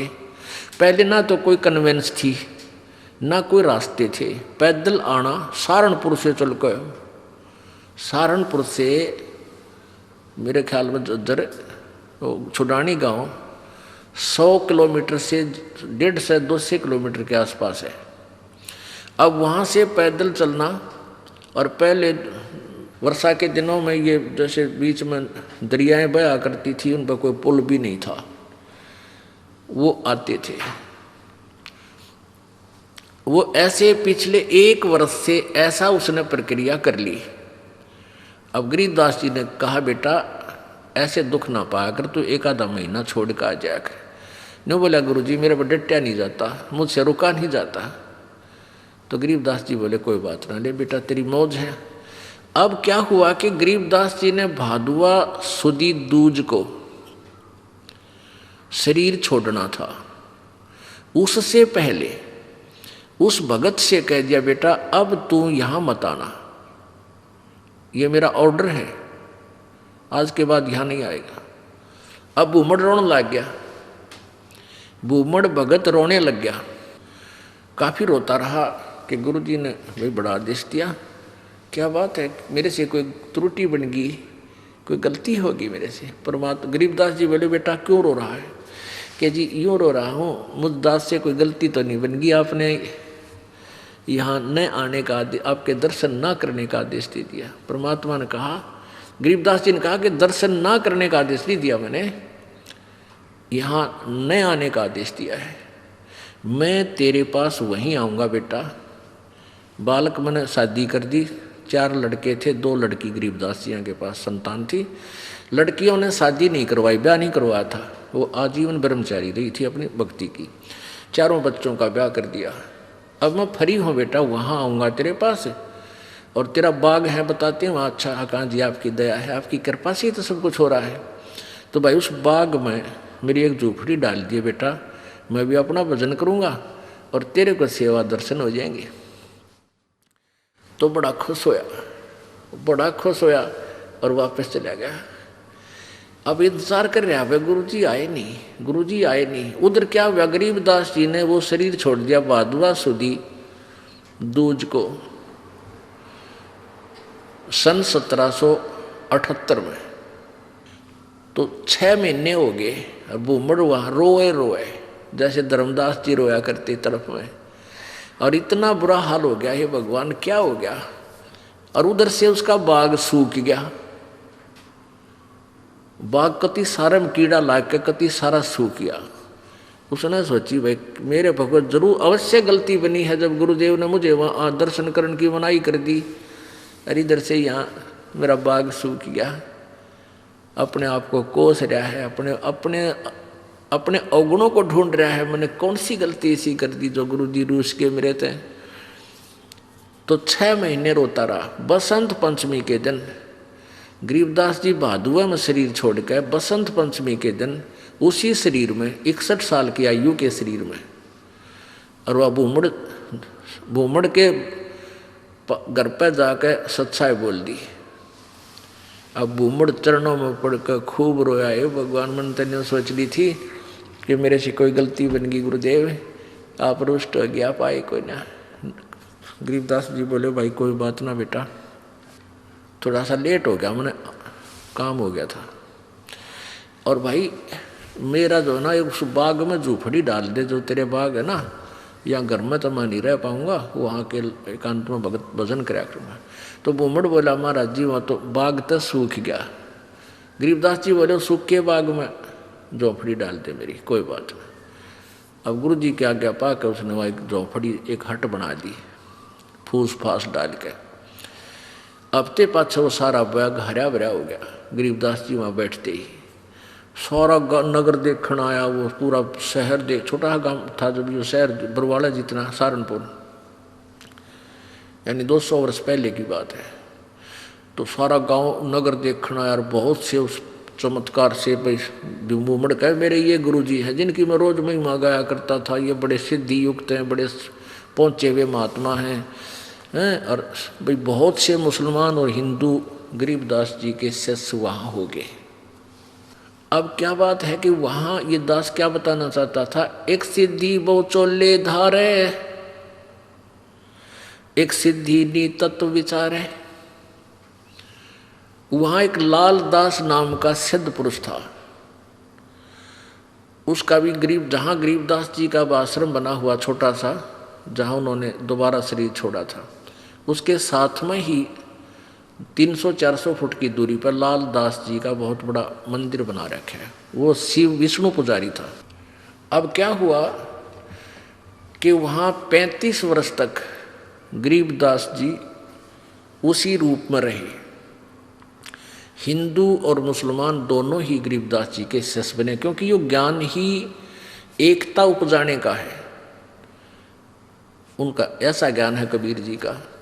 तो वहाँ शहर सहारनपुर शहर के अंदर एक आश्रम बना हुआ है, भूमड़ का पूरा घर था, वो उसका संतान नहीं थी। परमात्मा ने उसका कल्याण करना था, इसलिए उसको झंझट में फंसाया नहीं, तो उसने सारा ही अपना घर भी आश्रम के रूप में बना दिया था। आज भी वहाँ विद्यमान है। गरीबदास जी की परंपरा का एक आधा कोई भक्त वहाँ रह रहा है, ये दास देख के आया था। तो वहाँ 35 वर्ष की आयु के बाद शरीर छोड़ दिया, तो वहाँ उस बाग के अंदर ही उस शव को अंतिम संस्कार वहाँ दफना रखा है वो शरीर। तो अब क्या हुआ, जब शरीर छोड़ दिया गरीबदास जी ने, यानी शरीर त्याग दिया वहाँ पे, तो वहाँ काफ़ी भक्त शिष्य हो गए थे। तो उन्होंने सोचा भी छुड़ानी वाले जो इनके वंशज हैं, गरीबदास जी के बच्चे हैं, संतान है, उनसे पता करके आओ कि महाराज जी के शरीर को यहाँ लावा या वहीं अंतिम संस्कार कर दे। 2 घोड़ों पर 2 व्यक्ति सहारनपुर से चले, छुड़ानी आए। तो उनसे कहा कि भाई ऐसे ऐसे गुरुजी ने शरीर त्याग दिया है, महाराज गरीबदास जी ने, यानी आपके दादा ने, दादा ने, पिताजी ने, जैसे भी उनके नेक थे, तो सहारनपुर में, और आप बताओ क्या करना है उनको, यहाँ कहो तो यहाँ लाएं कोई बैलगाड़ी में डाल के, और या ये कहो कि वहीं अंतिम संस्कार कर दें, तो वो आप साथ चलो हमारे, उनका अंतिम संस्कार कर देते हैं। गाँव वाले कहते हैं भाई तुम क्या कहने लगे, वो उनके गरीबदास जी के वंशज यानी पोता पोती बेटा बेटी कहने लगे कि क्या कह रहे हो भगता आप, गरीबदास जी यानी गुरु महाराज तो 35 वर्ष पहले शरीर छोड़ दिया था, और ये इनकी यादगार बना रखी। छुड़ानी में एक छतरी बना रखी है, छतरी साहब बोल रहे हैं उसको, जहाँ गरीबदास जी के शरीर का अंतिम संस्कार करा था, वो एक यादगार बना रखी है। वो छोटी सी थी, अब तो बहुत बड़ा मंदिर गाड़ दिया इनने। एक छोटी सी थी, जैसे आम यादगार सी बना देते हैं, ज़्यादा से ज़्यादा 10 फुट 5-7 फुट की ऊंची और 10 बाई 10 फुट चौड़ी। वो आज भी सेंटनों के विद्यमान है, जो ओरिजिनल है। उसके बाद उसके ऊपर और कुछ बना दिया, तो सारे गवाही के दे अरुआ के ना भाई महाराज जी तो वहाँ शरीर छोड़ रखा है सहारनपुर में। तो उनका ना यकीन होया, 2 व्यक्ति घोड़े पर सवार होकर वहाँ से घोड़े लेकर और फिर वहाँ पहुँचे। वहाँ जाकर देखा ज्यों कहते हो शरीर, और वही गरीबदास जी वहाँ शरीर छोड़ रखे। तो छुड़ानी वाले बोले भाई इनकी लीला तो अपरंपार है, यही अंतिम संस्कार कर दो, वहाँ तो पहले हो चुका है। तो वो वहीं अंतिम संस्कार यानी नीचे एज इट इज शरीर दफना दिया, ऊपर यादगार बना रखी। ये दास वहाँ गया सन 1998 में, तो वहाँ देखा, यही बिल्कुल क्लियर देखने के लिए सच्चाई है या कैसा है, बिल्कुल सच्चाई पाई। और वहाँ विराजमान एक लेडी संत थी, उसने बताई कि जी ऐसे ऐसे सारी कहानी सत्य है। उनके समय का वहाँ एक पलंग भी है, जिस पर गरीबदास जी विश्राम किया करते थे, वहाँ ग्रंथ साहब भी यही लिखा हुआ था, हस्तलिखित, उनके पास विद्वान है। फिर वो देखा जा करके वो बाग में जहाँ उनका अंतिम संस्कार किया था, तो वो यादगार जो बना रखी थी वो लगभग 150 वर्ष पुरानी होकर के जीर्ण शीर्ण सी भरी थी। तो हमने उनसे कहा कि आपकी आज्ञा हो तो हम इसको दोबारा रिकन्स्ट्रक्ट कर दें, न तो पड़ेगी को गिर के किसी को चोट लगेगी, को दर्शक होगा। तो वो कहने लगे जी ऐसे कर दो। फिर हमने क्या किया कि नीचे का पोर्शन नहीं छेड़ा, वो पुरानी छोटी छोटी ईंटों से बना हुआ था, उसके ऊपर की दोबारा से बढ़िया ईंटों से और एक अच्छा गुम्बद सा बना के वो तैयार किया, और उसके ऊपर पूरा एक बोर्ड लगा रखा है, पूरी कहानी लिखी हुई हमने कि ऐसे ऐसे ये हुआ था। अब कहने का भाव ये है दास का कि उन्हीं के साथ में एक लाल दास जी थे, तो उनके बारे में क्या प्रसिद्ध था कि वो अपने भक्तों के निकलता था तो मांगने जाता था आहार। एक कहता था मेरे पास, हमारे घर भी आए थे लालदास जी, एक दूसरे शहर में कहता था यहाँ भी लालदास जी आए थे। तो वो एक सिद्धि बहुचोलेधार है, उसके पास एक हल्दी की गांठ थी, या हल्दी की एक ही गांठ थी, यानी एक सिद्धि थी, उसने महात्मा पा के गया। लालदास जी के क्या करते, उसने अपना नियम बना रखा था, वो सिद्धि से यानी वहाँ जाता था, गंगा पर स्नान करके आता था प्रतिदिन, सुबह उठता और गंगा पर स्नान करने जाता था, और शाम को वो वापस आ जाता था। अब सुबह 4 बजे चलता, शाम ने आता, ऐसे उसने अपना मनमुखी नियम बना रखा था। एक बार वो बीमार हो गया तो चिंतित हुआ। गरीबदास जी उनके पास जाते थे, उन्हें ज्ञान भी समझाते थे, पर वो अनाड़ी कति नहीं माना था। वो इतना बीमार हो गया कि उसको चिंता होगी कि भाई मैं अब स्नान नहीं कर सकूंगा गंगा में। तो गरीबदास जी उसको चिंतित देखकर कहने लगे, भाई चिंता ना करे, सवेरे गंगा यहीं आ जाएगी तेरे आसपास ही। अब उसने चिंता होगी कि भाई कैसे आवेगी। गरीबदास जी ने वहाँ जाकर खड़ा हो गया कि आजा लालदास। उस जहाँ लालदास जी का वो आश्रम है, उससे 100 फुट की दूरी पर वह अब भी गंगा बह रही है, छोटी सी नाला सा है, उसको गंगा जैसा ही जल है उसमें। तो गरीबदास जी ने ऐसे इशारा कर दिया, थोड़ी सी दूरी से नीचे से अपने आप एक झरना सा फूटा और पानी बहने लग गया। अब लालदास जी सोचने लगे कि भाई क्या पता ये वही गंगा है या दूसरी। वो नहा तो लिया उस दिन, क्यों उसका तो प्रण नहा ले, फिर उसको चिंता होगी कदे गरीबदास ने मुझे बहका दिया हो और नहाने के लिए अपनी सिद्धि तो यहीं से को जल निकाल दिया हो। एक उसका चेला था लालदास जी का, वो गंगा पर स्नान करके आया था उस दिन, और उसकी धोती रह गई उधर, एक लोटा उस गंगा में बह गया, उस ओरिजिनल गंगा में, हरिद्वार में। तो वो वहाँ आया, वो कहने लगा, गरीबदास जी बैठे, लालदास जी बैठे थे। लालदास बोला, रे कई दिन आया, अगजी गंगा नहान गया था। अच्छा भाई, और ठीक? हाँ ठीक हूँ जी। और कहने लगा, जी एक लोटा भी रह गया मेरा, गंगा में बह गया, और एक धोती बह गई वहीं पर, तेज धारा थी। गरीबदास जी बोले, भाई यहाँ है तेरी धोती और लोटा, इस गंगा में पड़े हैं, यहाँ ये वही गंगा है जो वहाँ तू नहा आया है। अब लालदास जी ने सोचा, भाई जय इसके धोती लोटा यहाँ पा गए तो हम पर सचमुच या वाह गंगा है। दोनों तीनों उठ कर गए, वो धोती लोटा वहीं, और लोटा धोती और पड़ोस होकर वहीं पड़े, उन पैर साथ में गांठ कर, वैसे कच्चा ही गांठ था। वो लोटा उठाया, उस पर नाम था उस भगत का, नाम खुदवा रखा था उसने। ने बोला, महाराज जी तो सचमुच वाह गंगा में तो वहाँ हरिद्वार नहा गया था और वहाँ खूब गुम हुए थे, ये पाए यहाँ पर। तब उस लालदास का पेटा भरा, इतना उसकी मृत्यु का निकट आ गया। मालिक की वाणी उसने संभाली कोई ना। तो पुण्यात्माओं, इस तरह हम कहाँ विचलित थे। और संत सब कूप है, केते सरिता नीरी, दादू अगम अपारे है, ये दरिया सत्य कबीरी। ईश्वरीय शक्ति से युक्त बहुत से संत आपको मिलेंगे। अब जैसे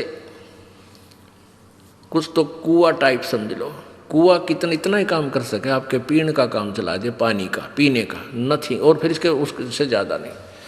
और एक जरीता नीर, और संत सब कूप हैं केते जरीता नीर, दादू अगम अपार है ये दरिया सत्य कबीर।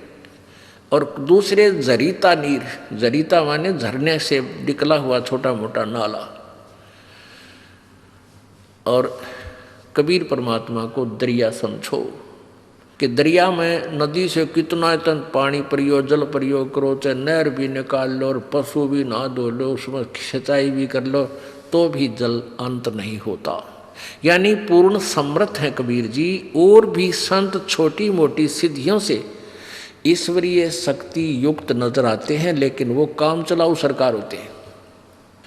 एक सिद्धि पांचों तत्नीरम, एक सिद्धि जो बज्र शरीरम, एक सिद्धि पीवे नहीं खाई, एक सिद्धि जो गुप्त छिपाई, एक सिद्धि जो ब्रह्मांड चलावे, एक सिद्धि सब नाद मिलावे, एता खेल खिलाड़ी खेले, सो हम हंसा पर गट बेले, 24 को ना दिल चावे, सो हंसा शब्द अतीत कहावे। अब भक्त के लक्षण बताते हैं कि इन 24 को भी कोई भक्त इच्छा नहीं करेगा, वो भक्त है, वो शब्द अतीत है, वो परमात्मा का प्यारा है, वो मोक्ष प्राप्त करेगा, इन सिद्धियों में कभी भी नहीं उलझे। प्रसिद्धि पूर्ण पटरानी, सतलोक की कहूँ निशानी। कबीर परमेश्वर के पास इन सब सिद्धियों की माँ, यानी सब सिद्धियों की जननी पूर्ण सिद्धि, प्रसिद्धि पूर्ण पटरानी, और सतलोक की कहूँ निशानी। सतलोक सुख सागर पाया और सतगुरु भेद कबीर लिखाया। हमारे सतगुरु कबीर परमेश्वर जी ने ही हमें इस ज्ञान को दिया। परमहंस देखो परवाना, जन कहता दास गरीब दीवाना। कि आप परवाना माने वो परमात्मा का वास्तविक संदेश, यथार्थ ज्ञान समझो, उसके आधार से भक्ति करो, तब तुम्हारा मोक्ष होगा। अब परमात्मा पाने के लिए हमारे अंदर कितना समर्पण होना चाहिए। जैसे हम पहले कहते थे, तन मन धन सब तेरा, तेरा तुझको अर्पण, क्या लागे मेरा। और चवन्नी दान नहीं कराया करते, चवन्ने नहीं दिया करते। एक हफ्ते में 100 रुपये का बूंदी का प्रसाद बैठा करते, मंगलवार का व्रत रख के, और गीत गाया करते नो, तेरा तुझको अर्पण क्या लागे मेरा। अब हम क्या कर रहे हैं, अब एक एक भक्त ऐसे बढ़ चढ़कर परमात्मा की प्यारी आत्मा इतने उभर रहे हैं, उनकी कथा सुना दो तो आप हैरान रह जाओ, किस प्रकार समर्पित है मालिक पर। फिर किस तरह उनको परमात्मा दोनों हाथ दे रहा है। देते को हर देत है, जहां तहां से आने, अणदेवा मांगत फिरो, फिर परमात्मा सुने ना काने। जो दान करता है उसको भगवान अवश्य देगा, ये नियम है ईश्वर का। लेकिन कहाँ, सुपात्र को दान दे, कुपात्र को नहीं। अब जैसे अपने उपजाऊ खेत में बीज बोओगे, समारपा का अच्छी तरह, तो डूंडा पाटेगा, यानी 1 एकड़ में 70 मन गेहूँ हो जा। अर्जा की तक कालर में अर्थात रेही में जाकर बो दोगे उतना ही बीज, वो बीज भी जल जाएगा। यानी कुपात्र इन झूठे गुरुओं के पास दान दिया भी आपका नहीं फले। सुपात्र यानी अपने यथार्थ अपनी डहर में बोए, डहर में, डहर का अर्थ है उपजाऊ जमीन, उसमें बोए, फिर देखो कितना उपजा। यानी पूर्ण संत के माध्यम से किया हुआ दान आपको बहुत गुना वापस होकर मिलता है। और नी इच्छा जो दान करते हैं बगैर किसी मनोकामना के, उसके दोनों फल हैं। वो भक्ति में भी उसका जो है ना फल मिलता है, भक्ति में भी वो ऐड हो जाता है। जैसे परमात्मा कबीर जी कहते हैं, चिड़ी चोंच भर ले गई नदी न गट्टो नीरे, दान दिए धन घटे नहीं नो कह रे साहिब कबीर। परमात्मा अपनी मोर मार कर कह रहे हैं, अपना गवाही दे रहे हैं कि जैसे जल से चिड़िया चोंच भर लेगी दरिया से नदी तक, उसमें कोई फर्क नहीं पड़ता। इसी प्रकार आप दान करते हो, उस दान के देने से जैसे नदी का दान दिए धन घटे नहीं। आप कितनी कमाई करते हो विचार कर लो, आप कितना धन कमाते हो जिस दिन से आप अपने पैरों पर खड़े होते हो और जिस दिन तुम्हारा अंत होगा। और फिर उसकी रेसों में कितना दान करते हो, जैसे दरिया में तो एक चोंच चिड़ी लेगी हो, इतना ही दान आप कर पाते हो। बाकी सारा या काल व्यवस्था में ही लगा जाते हो, लग ही जाता है। फिर उसका उस चिड़ी वाले चोंच का यानी थोड़े से दान किए हुए का आपको कितना फल परमात्मा देता है। इस जन्म में सुखी करे और आगे जन्म में ये कई हजार गुना बना और दरिया पावे, यदि सुचारू विधिवत दान किया जाता है तो। वैसे ड्रामेबाजी अपनी मर्जी से दान करना, उसका कोई लाभ नहीं होगा। अपने आत्मा कई बातें आ जाती हैं जो तत्व ज्ञान है और हम बालक हैं, भक्ति मार्ग में हमें ज्ञान नहीं था। एक तरफ तो ये कहते हैं बस जो जैसा कर्म करेगा उसको फल अवश्य मिलेगा, पाप करो चाहे पुण्य करो। और एक तरफ से परमात्मा कहते हैं गुरु बिन माला फेरते गुरु बिन देते दान, गुरु बिन दोनों निष्फल हैं चाहे पूछो वेद पुराण। अब गुरु जी के द्वारा दान नहीं किया गया वो व्यर्थ है, निष्फल है, बेकार है, ये भी कह रहे हैं। फिर ये भी कहते हैं मन तो पावेगा अपना किया रे, भोगेगा अपना किया रे। मन तू पावेगा अपना किया रे, भोगेगा अपना किया रे। ये दोनों बात क्यों करवाई? हाँ, इसका भी एक एग्जाम्पल है। जैसे जब तक हमें संत परम नहीं मिलते तो हम दान करते थे। कोई भंडारा करता है, कोई किधर गौशाला धर्मशाला बनवा देता है, कोई प्याऊ लगवा देता है, कोई तीर्थों पर जाकर भोजन भंडारे साधु संत भक्तों को कराता है, उसका भी फल मिलता है, व्यर्थ नहीं है। और वो व्यर्थ भी है।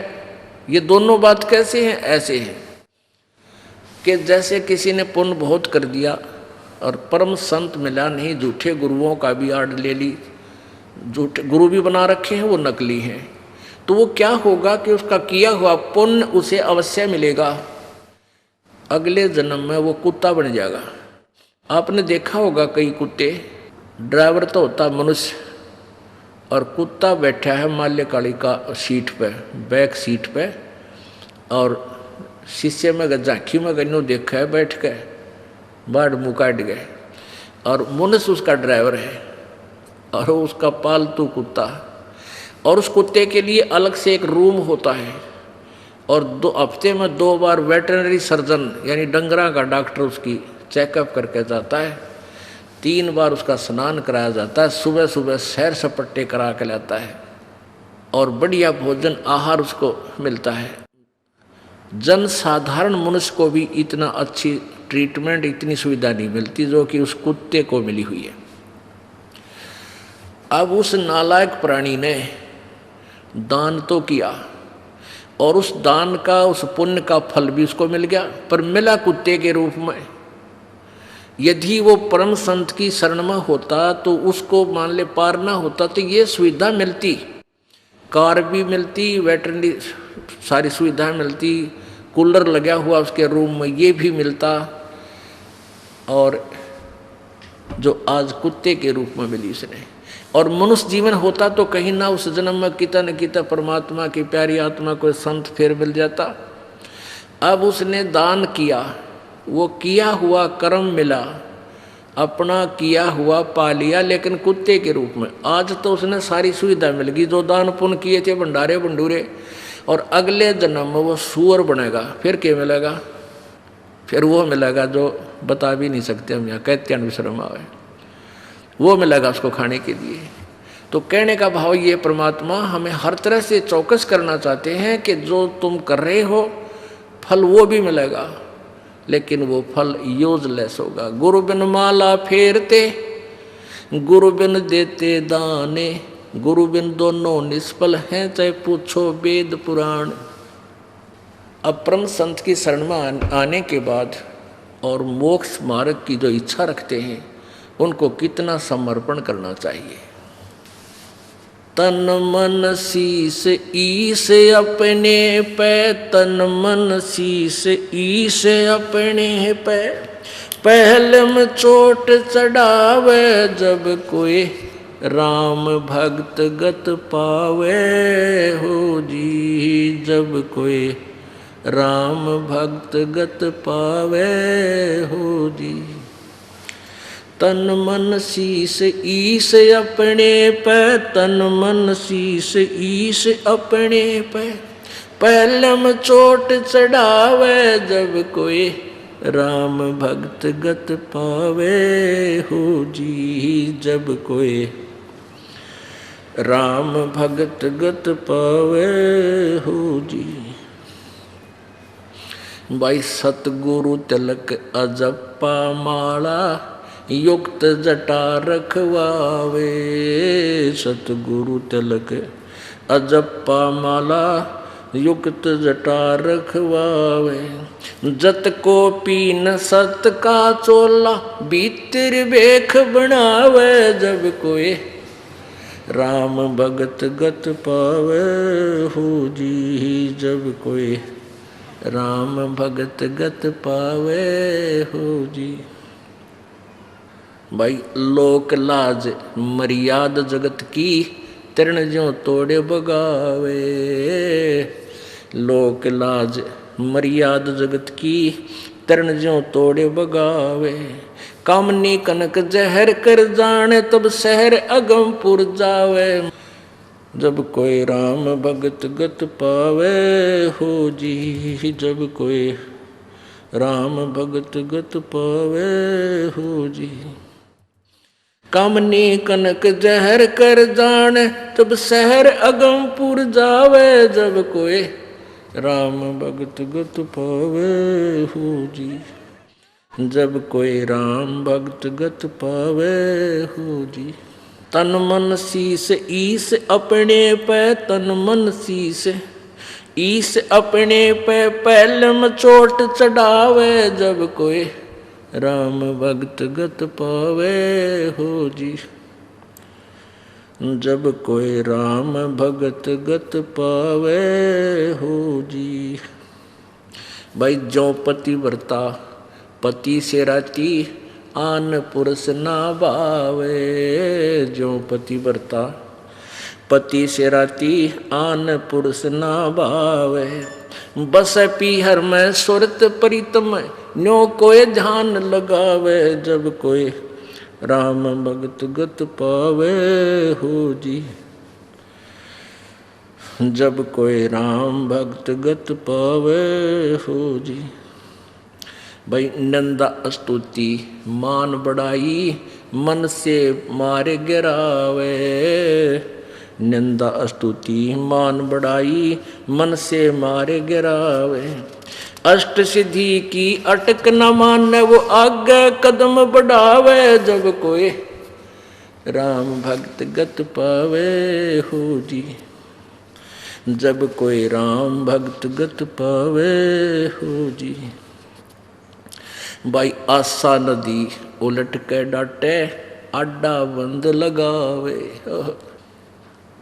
आशा नदी उलट के डाटे, आडा बंद लगावे।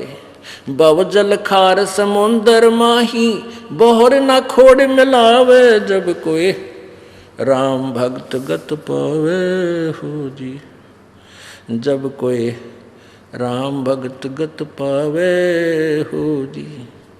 भाई गगन महल गोबिंद गुमानी, पलक माहे पहुँचावे, गगन महल गोबिंद गुमानी, गगन माहे पहुँचावे।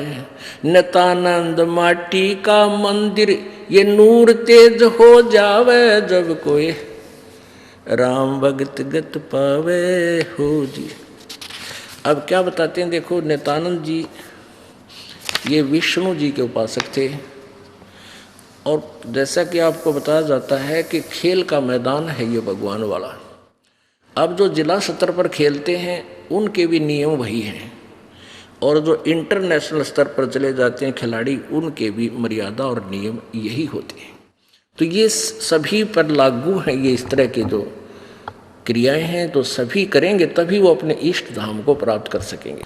पहले तो गुरु पूरा हो और फिर समर्पण हो। तन मन शीश कैसे देना होता है, सिर काट कर नहीं देना। एक गुरु के 4-5 चेले थे और उनको शिक्षा देते थे, यही सेम ही गाइड होता है, सबकी एक जैसी गाइडेंस होती है। भाई गुरु जी को की आज्ञा का पालन अवश्य करना चाहिए, तभी जो है शिष्य गुरु जी से लाभ प्राप्त कर सकता है। भाई जो गुरु बचन पे डट गे कट गे फंद 84 के, कट गे फंद 84 के। वस्तु मिली ठोड़ की ठोड़, मिट गई मन पापी की दौड़। वस्तु मिली ठोड़ की ठोड़, मिट गई मन पापी की दौड़। भरम मिटे मथुरा काशी के, भरम मिटे मथुरा काशी के। भाई जो गुरु बचन पर डट गे रकट गे फंद 84 के।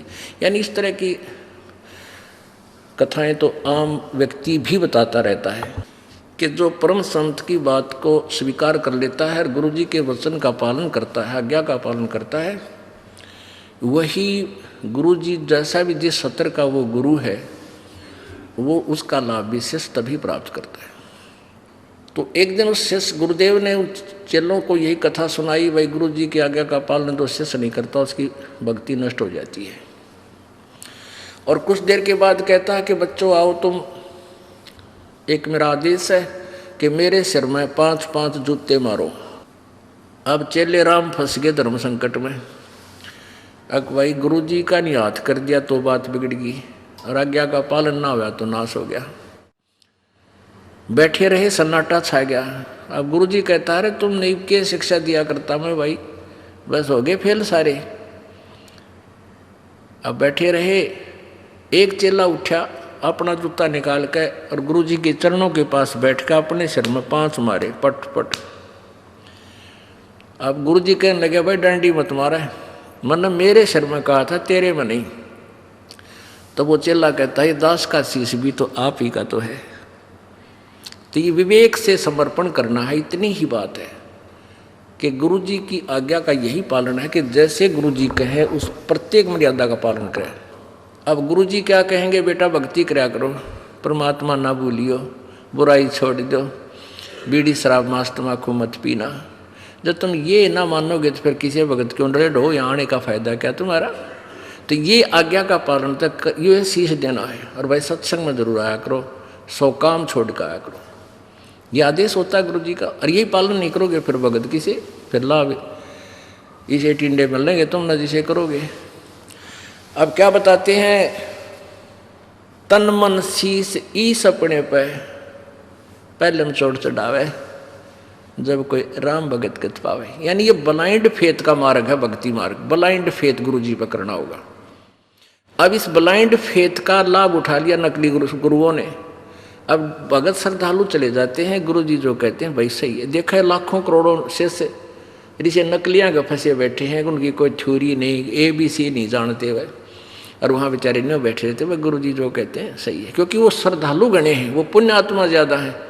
और वो नकलियाँ उनका सूत बैठ गया, लाभ मिल गया वो कि मैं अटबट मारे जाओ, गुरु बच्चे नो सरल आते रहते। हाँ बहुत ठीक बताई, लेकिन इस तत्व ज्ञान को समझ कर फिर समर्पण करें।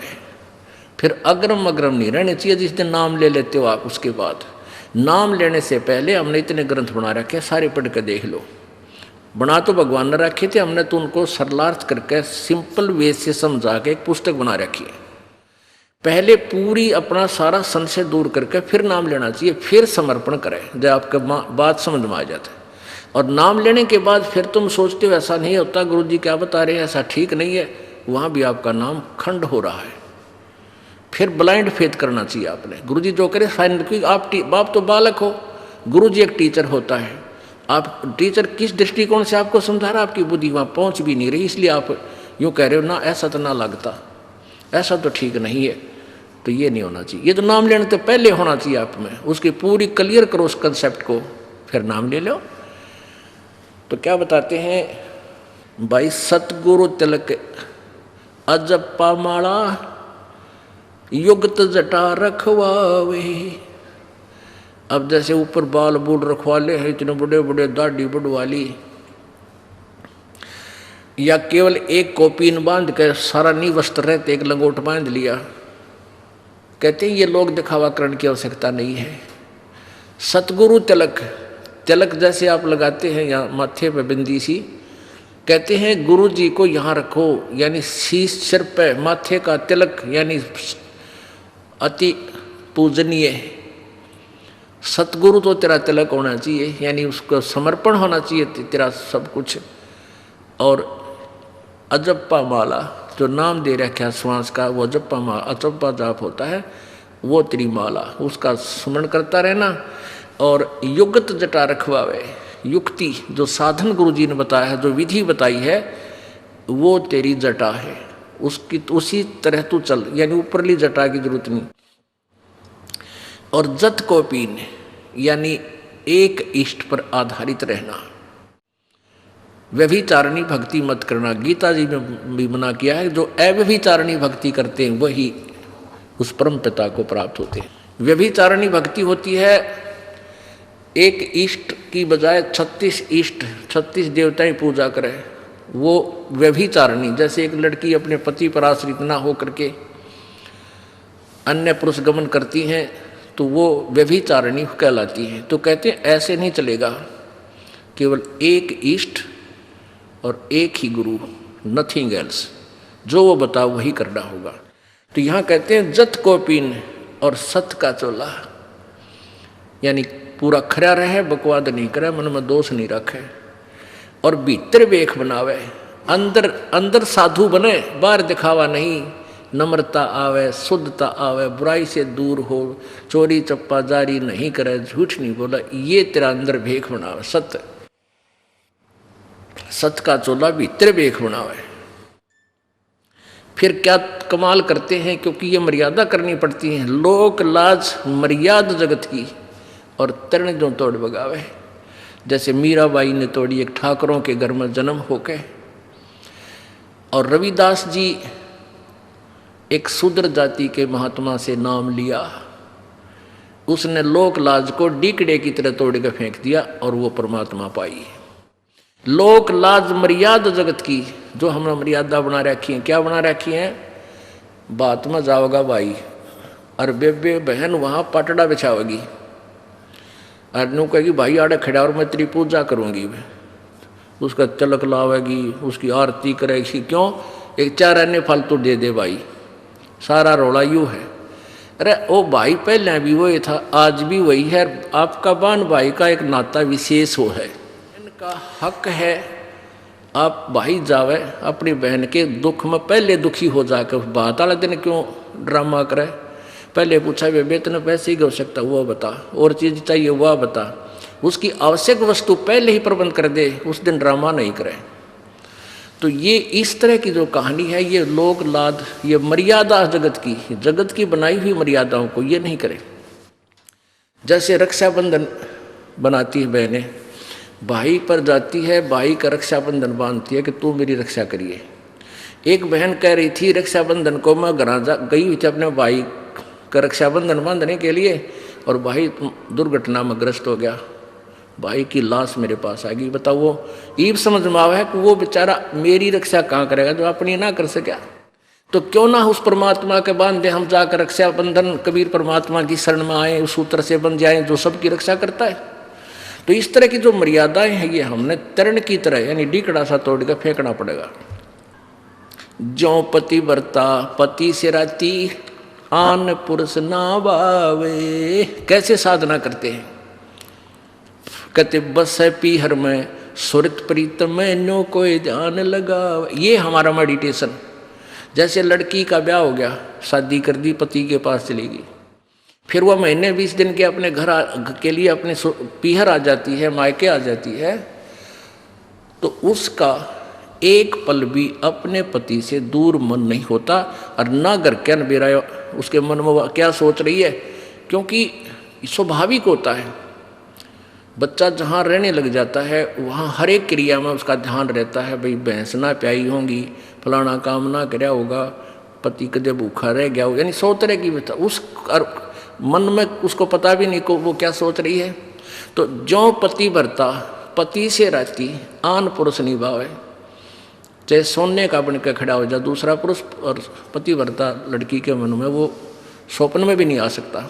तो ऐसे एक इष्ट और ऐसी लगन कि बसे पीहर में और सुरत प्रीतम में, भाई नो मेडिटेशन लावे, ये है मेडिटेशन हमारा। भाई नंदा सतुति मान बढ़ाई, मन से मारे गिरावे।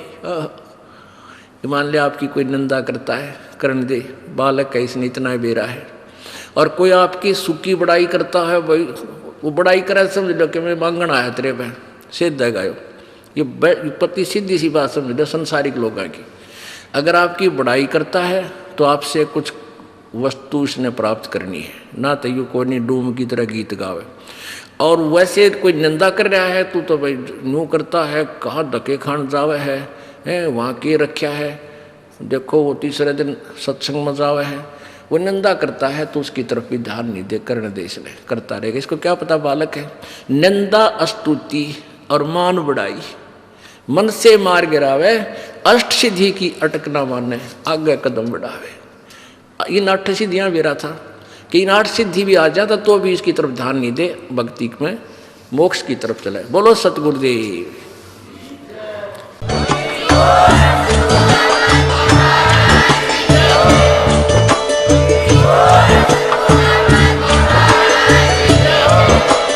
आप सुन रहे थे जगत गुरु तत्वदर्शी संत रामपाल जी महाराज जी के मंगल प्रवचन। अधिक जानकारी के लिए विजिट कीजिए हमारी वेबसाइट www.jagatgururampalji.org। संत रामपाल जी महाराज जी के शुभ आशीर्वाद से पूरे विश्व भर में 500 से भी ज्यादा नाम दीक्षा केंद्र हैं, जिन पर संत रामपाल जी महाराज जी द्वारा ऑनलाइन निशुल्क नाम दीक्षा दी जा रही है। अपने नजदीकी नाम दीक्षा केंद्र का पता करने के लिए संपर्क करें 8222880541।